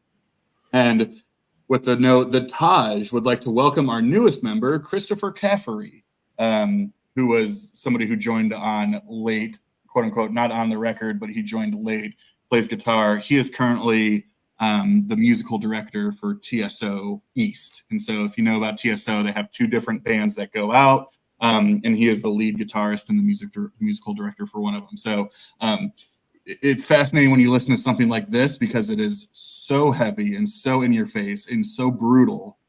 But then there's elements where you're like, oh, I can see where they're going here. Like, I can totally see how this turned into what it would later become. So Gutter Ballet, Savatage, one of my favorite records, my favorite from them. And that's my 80s pick.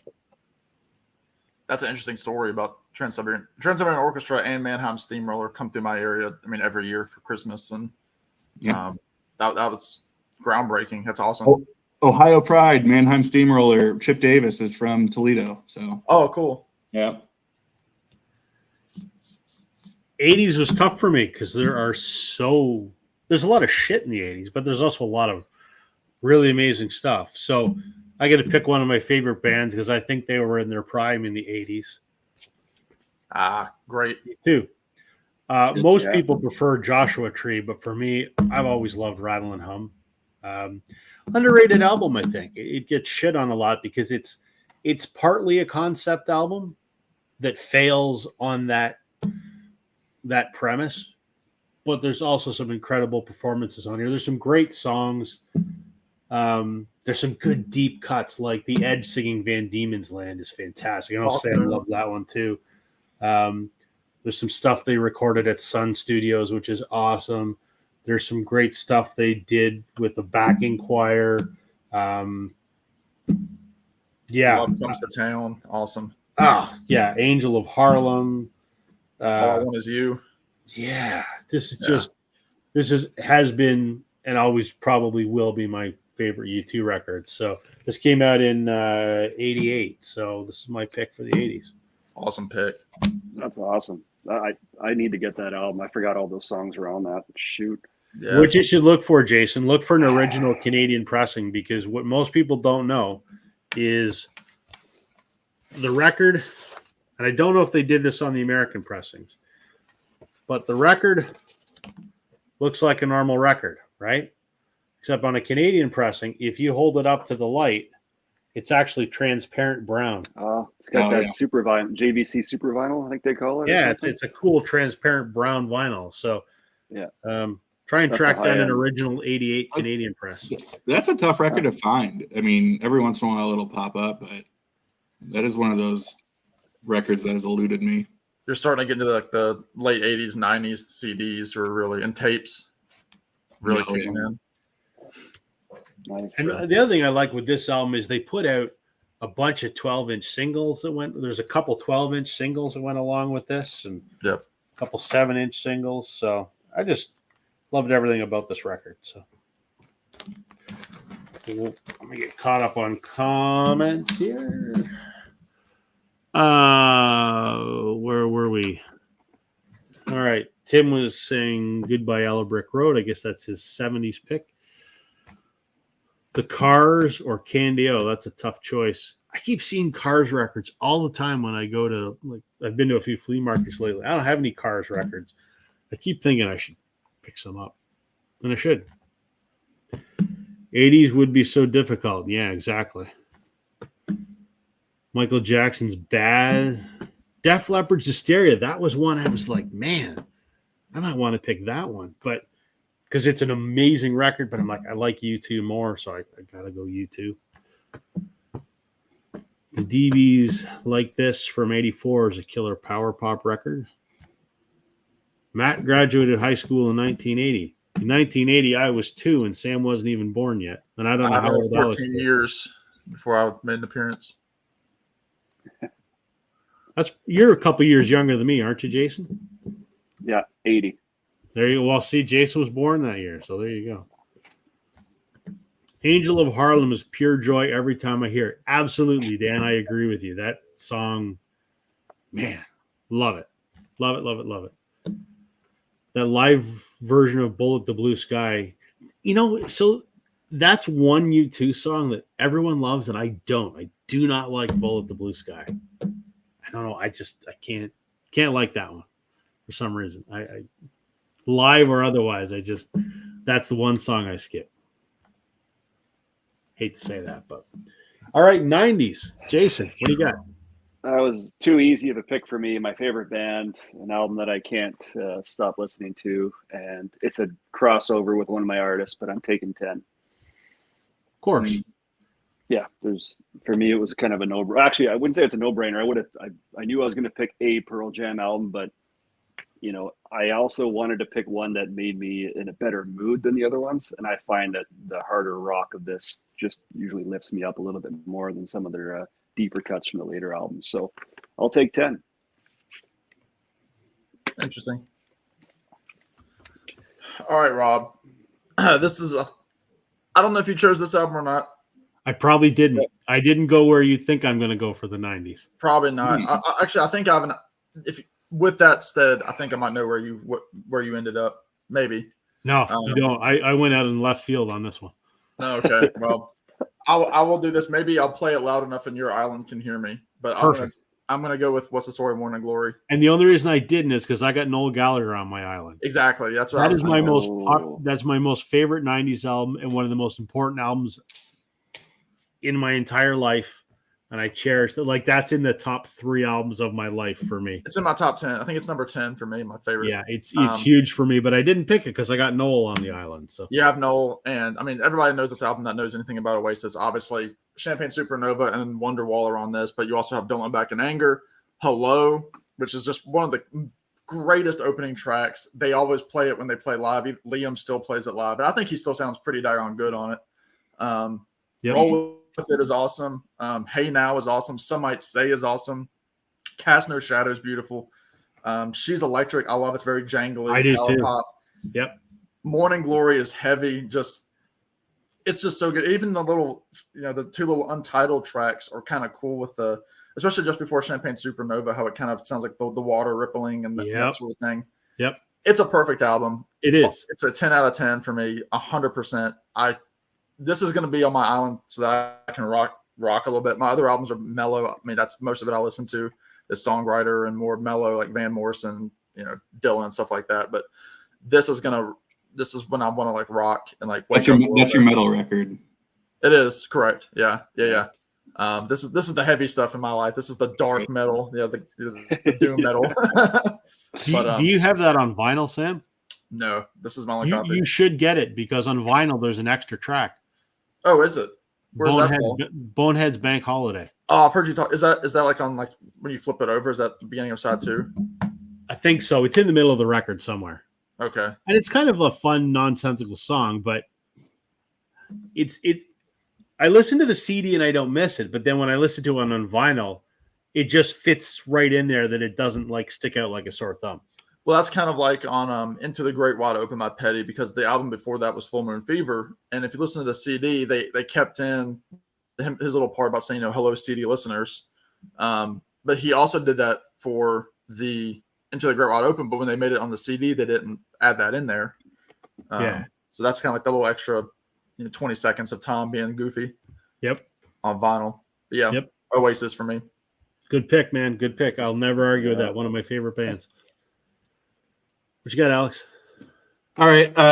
This was, I guess, an easy one. This is one of the all-time favorite albums, one of my all-time favorite bands, completely outside of the scope of what I maybe normally listen to, whatever that means. But it's funny, even like looking at it now and just reviewing the track list, I'm like, banger, banger, banger. Like, I just obsessed. And there were a couple of huge songs off of this record, but it's the deep cuts that are just that have stuck with me forever. Going to 93, I'm going with August and Everything After. Awesome. By the Counting Crows. I love this record so much. And funny thing is, potentially one of the best songs that was never actually released is the track August and Everything After, which is only available if you got the whatever the butter surprise milkshake thing, I forget what it's called, Butter Miracle Sweet Part 1, which was an EP they did I think last year. A couple of tracks on side A, and then side B is just August and Everything After the song, which is just one of their best songs, period. But obviously Mr. Jones, Rain King, I think Omaha was a big hit, but for me the tracks on this that have stuck with me are Anna Begins is just perfect. Sullivan Street is just a beautiful song. I love that song so much. And Raining in Baltimore. Those are just this absolute perfection. And I don't know. I think maybe it was like a 90s thing in a certain way, but none of these songs are particularly happy. Even Mr. Jones itself is really about like, oh gosh, like when I'm famous, maybe everybody's going to love me and I won't be so lonely, but maybe not. Like, geez, that's not really. But a lot of that just has to do with Adam Duritz's sort of mind and the way he writes and all those things. So I just love this record to death, and that's my 90s pick. I noticed earlier this week, I saw it. They announced that they're going to do an anniversary reissue of that album. Mm-hmm. I don't know when it's come out. I saw that. Damn it, that's a 90s record that I don't have, and I need to get. I don't have it either. They've done a fair amount of reissues. That's a reissue, obviously, just a standard one. I think for the people out there who care about those things, I know that Analog Productions does one, and it's like sounds amazing, but that's I think probably a $60 record. But yeah, and I hope they add more stuff. I mean, to me, again, just anybody out there, like just YouTube August and everything after the song after this, and it's just so great. And I'm like, we need the song somewhere else other than just like it's not even on Spotify. It is just available as sort of the B-side of the EP they put out last year on vinyl. So, Wow. Nice. All right. I went obscure for my 90s pick, not because I was trying to be obscure, but because this is an album that is monstrous in Canada. Jason will know this. No one else will. Amanda Marshall. It's her self-titled debut from 95. So this album has 10 songs on it. 6 of them were radio hits in Canada. She only ever had one song chart in the US, which was called Birmingham, and it's on this album. Phenomenal record. She sounds like Sheryl Crow with some soul. Yeah, you said that before. That is such a wicked description of her Right? voice. Yeah. She is a way more powerful voice than Sheryl Crow. She's phenomenal. If you want to look at anything she ever did, look up the video for Dark Horse. It will knocks my socks off. Anyway, this album, like I said, came out in 95 and was all over Canadian radio, was all over Much Music, which was our version of MTV. You still hear all of the hits when you go to the grocery store or you go to the dentist's office or you go to the bank. You will hear her songs on the radio weekly when you're in public spaces. That's how transcendent this and her second album, which was called Tuesday's Child, was. But this just got reissued earlier this year on vinyl for the first time. It had never been on vinyl before. She did this album. She did Tuesday's Child in like 98, and then she did another album in like 2001. And then for legal reasons, she had to walk away from the music business for 20 years almost. Just launched a comeback tour this year, and it was a mammoth success. So, like I said, they just pressed this on vinyl back in March for the first time, and I bought it. And I hadn't listened to it. I mean, I knew obviously the hits, but I hadn't listened to the album in probably 20 years because I don't generally listen to CDs. I have a bunch, but I don't listen to them. So I hadn't listened to this forever because it wasn't on vinyl. And the first time I put it on, it was just like putting on that comfy old sweater again, or those, favorite old pair of running shoes. And you're just like, oh yeah, this feels good. I was in love with this album in the 90s and just hadn't heard it in so long. And it is so good. This is my 90s pick. Amanda Marshall. I wanted to do a video on this, and I still might at some point in time. It was her label debut, but the people that play on this record, Leland Sklar was her bass player, one of the most famous session musicians out there. And he's done a few videos on his YouTube channel about playing on this record. Tim Pierce, another YouTube guy, is a very famous session guitar player. He's her guitar player. This is a person that this was her first record, and those are the guys that play on this album. It is incredible. That's cool. Amanda Marshall. I thought for sure you were going to go Sheryl Crow. That was the album that you've been waiting for that they're just now about to put out. This blows Sheryl Crow out of the water. Okay. I remember you talked about her. Nothing that Sheryl Crow ever did is nearly as good as anything Amanda Marshall did. Wow. Yeah. I know those are big words. Where are we here? All right. Hey, Dave, how you doing? I've heard some of the diehard metal fans only like Def Leppard's High and Dry true. And on Through the Night albums. I guess they're not really a heavy metal band. They're more like a... Yeah, I mean, they're the resident Def Leppard nerd, but those first 2 records that they're mentioning, High and Dry and On Through the Night, were up there with the Iron Maidens and everything else as part of this new wave of British heavy metal. And then obviously a couple lineup changes, and then all of a sudden they're, a couple years later, they're Pour Some Sugar on Me sort of band. So there is certainly a cutoff of metal fans that cite those two first albums as these classic metal albums and then really fall off after that because of the commercialism and sort of the polish and all those things that came right after. Oh, I didn't know that. That's interesting. Yeah. Marsha doesn't like Rattle and Hum, so we're going to ignore her comment because she's wrong. No, I'm kidding. I'm kidding, Marsha. Poor I'm kidding. Marsha. She thinks it's bloated and not cohesive. And you know what? Oh. That's a common thing that a lot of people will say that about that album. I never see that. That was crazy.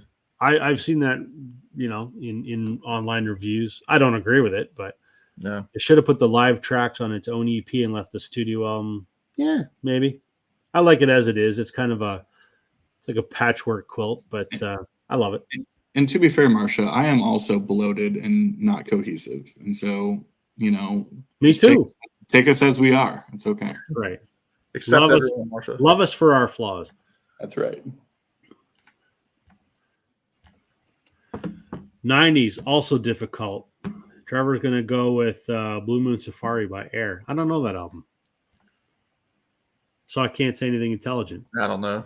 I can't say anything intelligent most of the time. So what do I know? I'm just some guy on YouTube that talks a lot.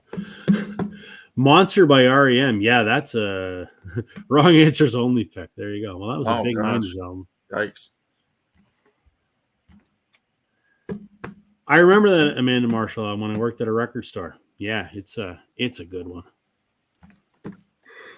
I came into Def Leppard at Pyromania, but was quickly out when they launched Hysteria. I can see that. Yeah. 2000s. What do you got there? Yeah. And is this 2000 till current day? Yeah. Yeah. That was Glenn, though. Yeah. Apparently, the last so 23 years is one decade. So. Well, Glenn's lived a lot of decades. Glenn's an old man, right? So he's music doesn't exist after 2000. I'm kidding, Glenn. I love you. Don't kick me out of the group.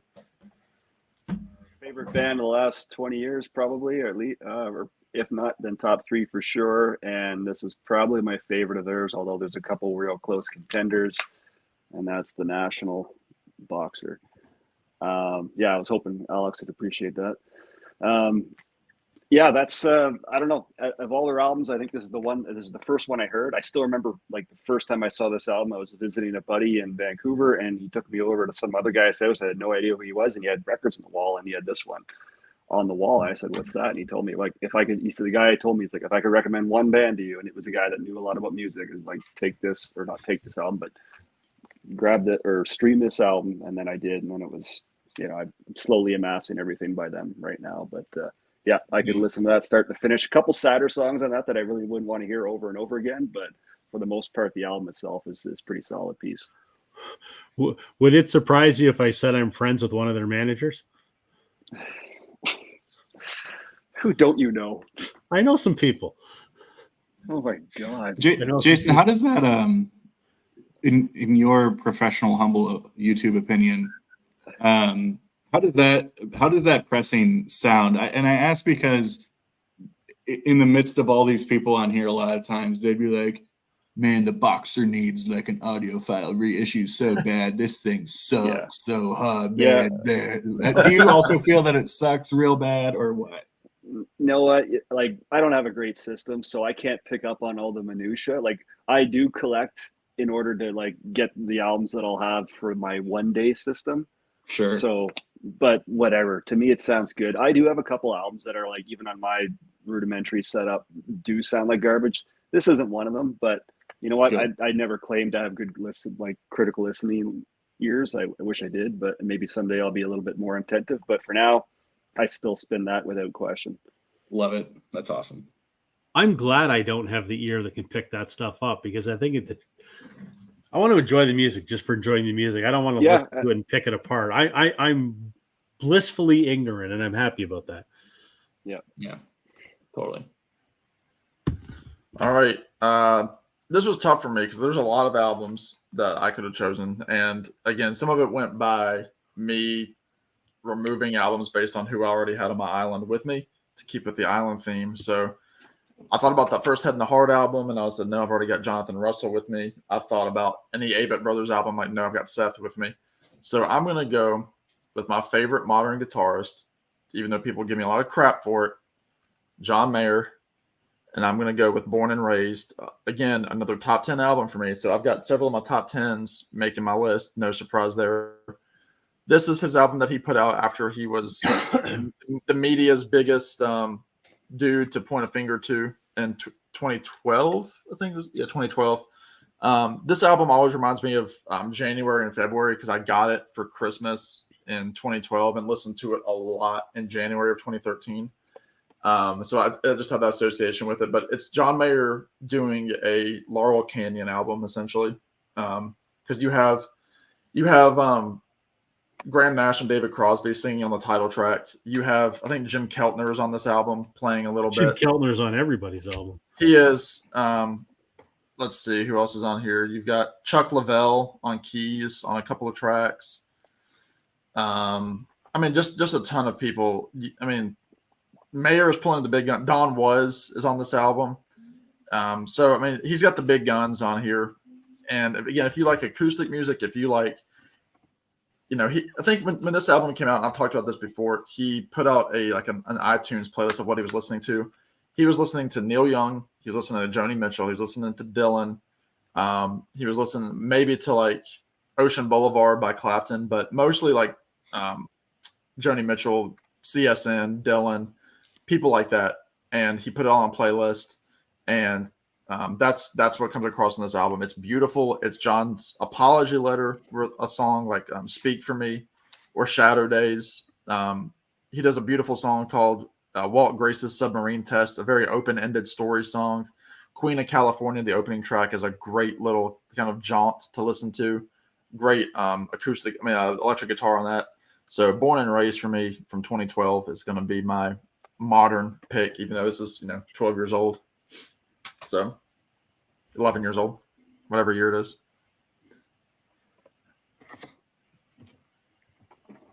You're up, Alex. Love it. Well, it's Sam. I mean, we talked about John Mayer before too. I mean, I would have gone simply based on that. It's like 4 hours of Where the Light Is, and just deal with 3 different versions of John Mayer doing 3 different things and loving all of it. So I would have done that. Great album. I'm gonna quickly cheat a little bit, but it won't spend a lot of time on one of them. But it's also a shout out to Glenn, and if Glenn goes back and watches this or whatever, shout out to you, Glenn, because I know he's talked about this, and this is literally a top.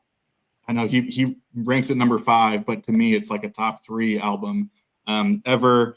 It's from 2015. It is Steven Wilson's Hand Cannot Erase. It's perfect for me. And so I never tire of this. I probably play this album more than any other album in my whole collection. Just perfect. So that's a shout out there. And sort of along the same lines, I mean, I as I've mentioned a few times, I mean, if there was a genre that I really fall into that I'm a little bit more nerdy in, it would be probably early, quote unquote, early progressive rock. So, but specifically looking more at like those 3rd or 4th tiers. So below like the Genesis and the Yeses and the King Crimsons, but more dipping into some of the more obscure stuff. But one of the things that sometimes I think drives me crazy is, especially as like a younger person, and Sam, I don't know if you get this as well. No offense, Jason and Rob. Dang. But there is this sense that like, Dan just said it kind of, I think, as like a joke or whatever in the chat, but I think there's a sense of that, like, good music doesn't exist anymore. Mm-hmm. Like, if you grew up listening to music in the 70s, you cannot find that anywhere anymore. And it's just, you just got to search a little bit harder for it, because it's not going to be on your pop radio like it might have been then. But there's so much great stuff out there, especially in kind of current modern day progressive rock world. And one of my favorite albums of all time, and maybe my favorite tied with that, is from the Neil Morse Band. So this is probably somebody no one's heard of, but Neil Morse really started as the leader and primary songwriter and composer of, this is probably like the 4th wave of progressive rock in the 90s, in a band called Spock's Beard. And so he started in Spock's Beard. They released 5 or 6 really, really great albums. He had a literal come to Jesus moment and became like a born again Christian, and left the band and just dedicated his whole life to being like a pastor and like Christian songwriter. To each their own, and so all of his like quote unquote progressive projects sort of fell apart. But in the early 2010s, he got together with some people and started doing progressive rock music again under the Neil Morris Band. And this is called A Smellitude of a Dream from 2016. Triple album, big concept record. And I think in terms of if you like the Genesis, if you like Yes, if you also like some of the more like later neo-prog stuff or progressive rock from the 90s, this is up there with some of the absolute best progressive rock ever. But I would say the big thing that it adds that those other groups might not add is a huge element of accessibility, pop melodies, huge harmonies, all of those things that typically might turn some people away. So Neil Morris at his core is just a prolific songwriter. And so when he goes into like prog world, it's this really magical combination of sort of those singer-songwritery melodies and just the way he's able to really hone in on the accessibility of it, while also just some really incredible compositions and all the way around. So 2016, Similitude of a Dream by the Neil Morse Band. Nice. I wrote it down. I'll check that out. You got me sold on the idea. I just had to run to the stack there because I just made a last minute change before the boat left the dock heading out to the island or the plane, whatever it is. It's midnight. No, it's not, because Taylor's on the island with me. So that's fair. That's true. Yeah. She could sing me the phone book and I'd be a smitten dude. My 2000s album from 2008 is Terminal Romance by Matt Mays. East Coast Canadian rocker. He's actually born in Hamilton, which is just 45 minutes down the street from me. Born, raised in Dartmouth, Nova Scotia. And he now lives half an hour from me in Ancaster, Ontario. What a bloody... Jason probably knows some of the songs on here. You probably will have heard of some of them. Great rock record. Very electric guitar, very loud, but really, really good. Matt started off slightly folky rock in about, 2002 or 3, and just got progressively more rock. Has won a Juno for Rock Album of the Year. A Juno is the Canadian equivalent of the Grammy for his album Coyote, which was incredible. This is just one of the best rock albums in Canada in the 2000s, as far as I'm concerned. Tall Trees is amazing. Terminal Romance is amazing. Shining Eyes. I mean, everything on here is fantastic. I've seen Matt several times in concert. I've met him a few times. Just a bloody fantastic rock record. I don't know what more to say about it. I don't know what to say it sounds like. I don't know, but it's amazing. I love that cover art. Yeah, that's pretty good.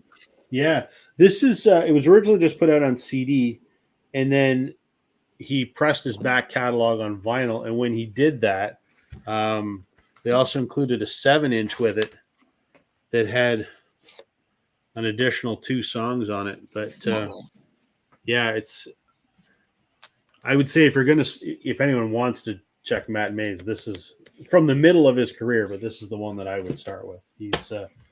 He's amazing. I saw him on the tour after this, or his tour for Coyote. Saw him in Hamilton, and friends of mine were the opening band, and I met Matt and was talking to him at the show. Of and course, then yes. 2 days after that, unfortunately, Matt's guitar player took his own life in their hotel room in Calgary, and I found out about it before it hit the media because my friend that was in the opening band texted me and said, "Hey, Jay committed suicide last night," and I'm like, "What the fuck? I just saw him like less than 48 hours ago." It was a crazy, weird experience, but hell of a good rock album. So, Matt Mays.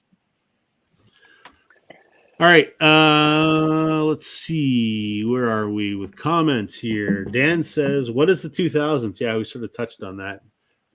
and Alex was saying that the music's out there. You got to dig a little bit deeper, and I think there's more good music out now. But to Alex's point, it's not on the radio. It doesn't get the exposure, but it is easier for people to put out music because you don't need a label to put out music anymore. You can self-release. You can sell it on your web store. You can put an album on Spotify or whatever, iTunes. So it's all out there, but it just doesn't get the exposure. So you got to find it. And I'm going to say on another note, what you're mentioning exposure, and you brought up Alex. Maybe to get Alex some incentive to start a channel. Now that we have a little panel of peanut gallery folk, I think people should go subscribe to Beer and Vinyl. Yes, so he has a little following, so that he makes that first video and has an audience to enjoy the first video. So, we're birthing YouTube channels I'm here. telling you, I'm monetizing before posting the video. I'm gonna. We're just making new YouTubers here. We got Jason, who's the seasoned pro now. We just got to get Alex doing this, right? Yep. Yeah.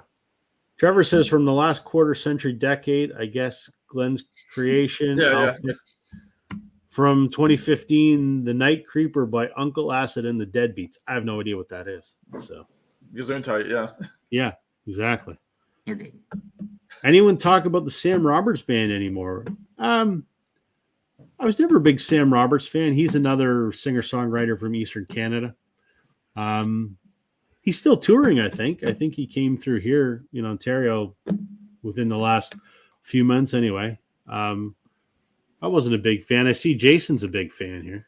Yeah, it's been a long time since I listened, but I think I own 3 or 4 of his CDs. I don't know anything on vinyl yet, but I saw him at a super cool small club in Halifax once, so it was a great concert experience. Nice. Yeah. Marsha. So I've been subscribed to Alex for a long time, apparently. We're all waiting. Yeah. All right. We're at 2 hours and 50 minutes. Let's buzz through our bonus box set real quick. Yeah. Okay, real quick. It was pretty obvious choice for me.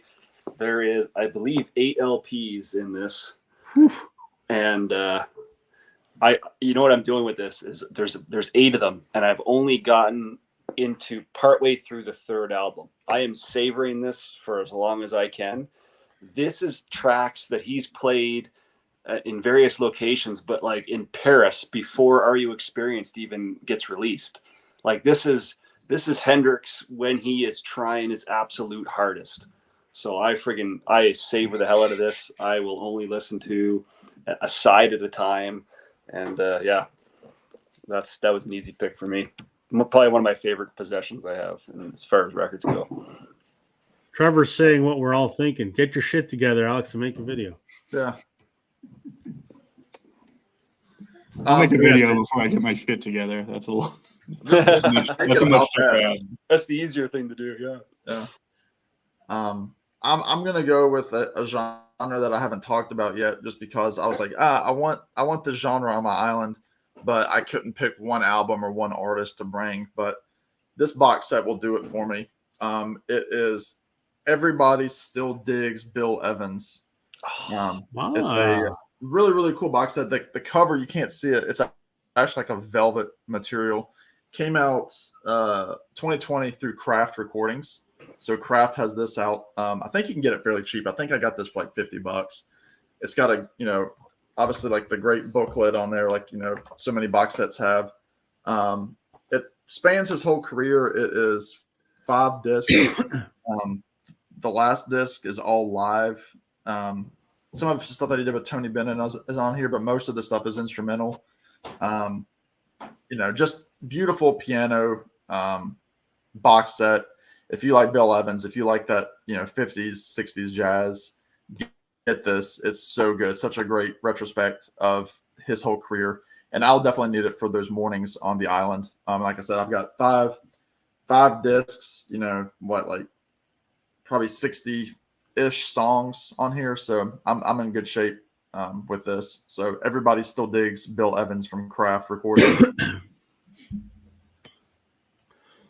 We got Alex. I gotta get to Sam. I'm a huge Bill Evans fan. Maybe we'll bring some more jazz flavor to the mix. but I got to get the latest OJC of Waltz for Debbie. It's like, I mean, that like Waltz for Debbie is just so perfect, and I waited on that forever, and I shouldn't have. I just went and grabbed my, I guess, quote unquote favorite box set. I don't know that this would be the box set that I would bring on the island with me, but figured if we're showing box sets, show things that are really cool. This I got from a friend's dad collection sort of thing. He was like, "You want this?" And I was like, "Why not?" And then later I was like, "Well, this is actually really pretty damn cool." And I think technically it holds like the highest value in my Discogs collection for whatever that's worth. But after Aerosmith put out their first greatest hits or whatever, they did a box set that went out to a lot of like radios and other types of areas. And so the box set itself is a promo box set. I know, Rob, I'm like, tell me it come to daddy. Yes, but it is cool. It's their first, 6 or 7 LPs all the way through the greatest hits. But it's also cool because I'm like, I am a sucker for like they're each of them are white labels. Like, and it's awesome. Like I was like, this was after I kind of got it and like looked through all the stuff and like logged it. I was like, this is the coolest. So I think Rob needs to quiet down in his reaction. Yeah, it's just awesome. They're all got the stamp on them too. Oh man, it's cool. So it's like, yeah, it's all that great stuff. And I mean, in terms of just like the story of like these sort of like radio promos or just things that went out, because it's also like, promos. I love promos, but typically it's like you would have a promo on the first presses, right? Like that's the whole point of it. This is kind of cool that it was a complete reissued box set as a promo that went out to different places. So the actual box on this is completely wrecked, but I don't think the records were ever actually played. So when you said Aerosmith box, I thought you were going to say you had the very hard to find Pandora's box set, but that is even cooler. Oh, well, Awesome. Yeah, so. Very cool. Very cool. I got to show. I got to show a CD box set, which disheartens me because I'm not a CD guy. However, I'm going to show this box set, Blue Rodeo, 1987 to 93. This came out, I don't know, 10 years ago maybe, and it's the first part of their career. So they recorded their first album in 87, and they're still going today. So that's damn near 40 years. This is their first 5 albums, remastered. Outskirts, Diamond Mine, Casino, Lost Together in 5 Days in July. And then there's also a bonus disc of unreleased studio takes and completely unreleased songs. So if there is no Blue Rodeo box that spans their entire career, but this is, and I've said it before, while they are my favorite band, anything 2000 and before is the prime of their career. So this covers, their most landmark albums. So if I gotta take a box set to a desert island, I'm gonna take my second favorite band in the prime of their career. So Cool. Smart move. there you go. Good There job. you go. A lot of Let's, good choices there, fellas. wrap up the comments here. Where were we? Probably here. Great pick, Sam. Bill Evans is great. So the complete Miles Davis Columbia albums is one I thought of if you need jazz. That'd be an awesome set. I've got a bunch of those albums individually. Trevor's never seen that. I'm assuming he's talking about the Aerosmith one. I haven't either. That's why I was kind of gobsmacked by that. Bob says, my live set with DVD Billy Joel is really good. I'm sure John would love that. I remember hearing the song Diamond Mine on the radio in 87 and thought, what the fuck is this? Cool tune. Yeah, it's Diamond Mine's a weird song. It's taken on a life of its own. When they play it, it turns into a very long jam, sometimes 5 or 10 minutes long, but pretty cool. I have never, obviously, Rob, before watching you and your channel. Never, ever, ever, ever heard of Blue Rodeo. Nope. And most I'm curious, Americans wouldn't have. Is that? I mean, is it very? Like, I don't even know. Like, I'm like, do they have a section at the record store? Like, I don't know. Yeah. yeah. They are one of the most successful bands of all time. Obviously, your most successful is probably Rush in terms of bands. And then you've got, somebody like the Guess Who. And then you've got the Tragically Hip. And then... Well, obviously the Bare Naked Ladies. They suck. We don't like the Bare Naked Ladies, by the way. We think they're a joke because they are a joke. Too many dick vibes. No, they're not dicks. Their music's a joke. I've seen them before, and whatever. Blue Rodeo has been around for like I said, 40 years. And I mean, Jason can speak to this. I mean, I'm super fan, having seen them, 47 times at this point. But they have they have a legacy of songs that are very culturally intertwined, massively successful up here. They're in the Canadian Music Hall of Fame. Again, I mentioned the Junos, which is like our Grammy. They've won more Junos than any artist in Canadian music history. They're legendary. But I live not too far from the U.S. border. I could be at the border in an hour and a half. As soon as you cross the border, no one has heard of them. I mean, they have a bit of a following in Buffalo. You get past Buffalo, no one knows who the hell they are. It baffles everybody why they never took off when other bands like the Bare Naked Ladies have, like the Tragically Hip, they've had some success, but they just never took off. Even just like I popped them into Wikipedia just to look at their like discography, and fascinating that just like, the first line is that they use the phrase that they're a country rock band. Yeah. And I started thinking, like, is that accurate in terms of like a genre label? Okay. Yeah, I mean, it's hard to put a label because that's the closest label, but they have some really rock stuff and some really country stuff, and they have some stuff like the song Diamond Mine you mentioned a few minutes ago. That song's way out there. That is not country. That is not rock. That is very experimental jam kind of stuff. And the interesting thing is the way they are on a record is not the way they are live. They are a live band. And like I said, I've seen them, and I'm not lying when I say 47 times. Even the worst show that I've seen them at is better than anything they've ever had on record. They're incredible. But I don't know if it's just a culture thing that they just, they a lot of thematically, it's a lot of talking about home, talking about here, and maybe that just doesn't resonate elsewhere. I don't know what am I spouting shit, Jason? Or are you kind of that's pretty accurate. I think and I know you're not a Hip fan, but I kind of always kind of put them in the same ballpark as a band that really spoke to the Canadian culture, and I guess it just doesn't resonate south of the border, and that's fine. Like, they are, Rob's right. Like, they are a total institution up here. It's a shame I haven't seen them live yet because they toured fairly frequently for decades, right? But they still tour every single year. They're on tour right now. Oh God, yeah. So no, they're awesome, but I can totally. I'm guessing they don't tour down here because why would they? Or they do, yeah. But here they'll sell out a 3,000 seat arena, no big 5,000 seat arena, no big deal. They go to the States and they'll play to 200 or 300 people. Yeah, which would be cool to see them play in the States. Yeah.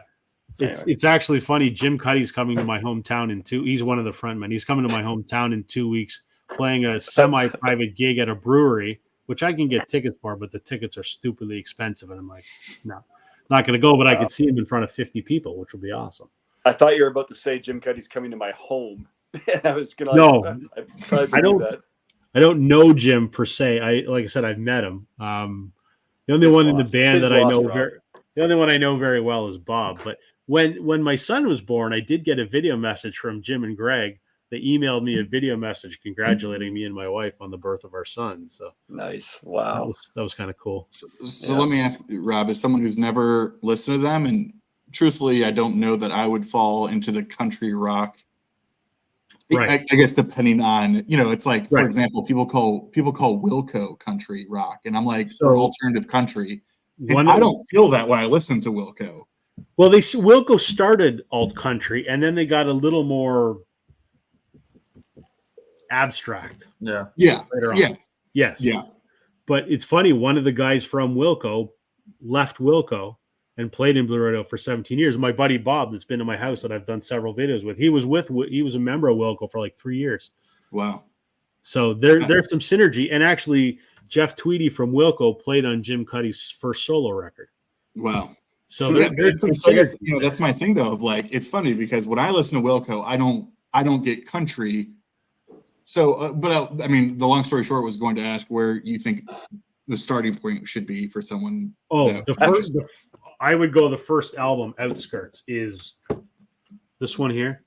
Okay. Oh, phenomenal. The couple big singles off here, Rose Colored Glasses, I think is the best.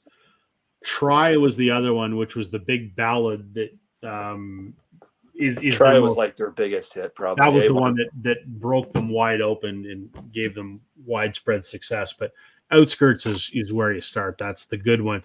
But you would probably like they did an album in the mid 90s called Nowhere to Hear, which is their rock album, and it's heavy. Not heavy for what you're listening to, but heavy relative to everything else. They did very heavy guitars, very dark, thematically very abstract. That's kind of an outlier, but you might find that one interesting too. Nowhere to Hear. Awesome. Yeah, give it a shot. Cool.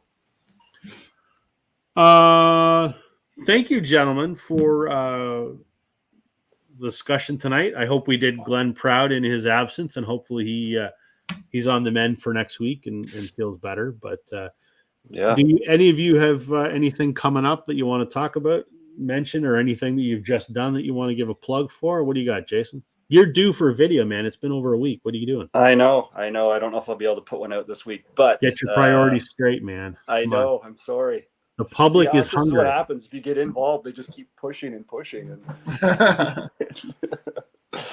no, nothing on the horizon there. What about you, Sam? Are you going to play me some tunes there tomorrow or the next day? Yeah, I've actually got 2 live gigs coming up in October, so that generally means more practice time on the guitar, which usually translates to any kind of live stream, whether it's on YouTube or my social media pages. So that I'll have several of those coming up whenever I feel the urge. I just put out a review for a Marty Stewart show. I saw Marty Stewart and his Fabulous Superlatives last Friday. Fantastic show. And actually that video has picked up a little bit more traction than I thought. I mean, it's under 200 views, but I was like kind of surprised that there were that many people interested in Marty Stewart. So that's my latest. That's already 4 or 5 days old now. So I've got to figure something else out coming. I'm due for another, how this band, like how I got into this band, why I love this band, whatever I'm calling it. I don't even remember. So I want to do one of those soon. That'll probably be sooner rather than later. So other than that, thanks to everybody that subscribed to get me to 900. That was my big accomplishment. So we're on to 1,000, hopefully without any kind of contest. That's the goal, is not to do a contest. But thank you. Congrats on that, Sam. Yeah, well deserved. Yeah. I did. I put out a video a couple days ago. It was the anniversary of my dad's passing, so I talked about some records that I still own that were his, and Great sort of video. what that meant to me. Thanks, guys. That was Great. It was a good one, man. it was a tough one to make, but it was also an enjoyable one to make because he was such a big part of why I love music and why I love records. So I enjoyed that, and I have to thank everyone. The comments and the emails that I've got and the text messages and stuff I've got. Everybody seemed to connect with that, so thank you. That was nice. I got to shoot a video in the next day or two. I got some VCLT from Matt at Prime Analog Records, probably over a month and a half ago now, and he gave me about 4 or 5 records, and I didn't want to. I unboxed them and I filmed that, but I wanted to digest the records because they're way out of my wheelhouse. We all know Matt has tastes that are different than mine. Yes, there was some Gino Vanelli in there, so I wanted to sort of digest them before I filmed the response. So I'm gonna put that out this week. And then I mentioned at the top that the Toronto Record Show is this weekend, so I'm going to be meeting Brian from Embryonic Robot there.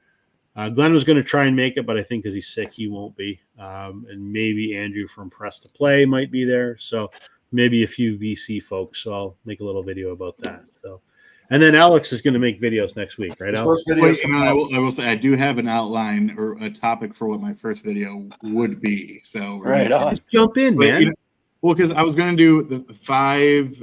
First, it started as like 570, basically like 570s bands that need more love, essentially. That like we don't talk about, but like everybody kind of knows who they are. And then 5 sort of turned into like 8 to 10, and then I was also like, oh dang, they're all UK bands. Like that could be another angle on it. So I gotta zone in and tunnel vision it, and then Just don't overthink it, man. Just jump in. let's do it. Yeah, you're Once right. you make the first one, it's easy. It's easy. So That'd be cool. I appreciate the invite, guys, and thanks Yeah, for it's a pleasure having you. It was a pleasure having you. That was Thank- great. Nice to meet you. Thanks to everyone that was watching. We'll be back on Glenn's channel hopefully next week. So thanks everybody. Have a great week. Thanks, Rob. And, Bye, everybody. We'll catch Thanks, you soon. Rob. Bye, Jason. Good night, everybody. Bye, y'all.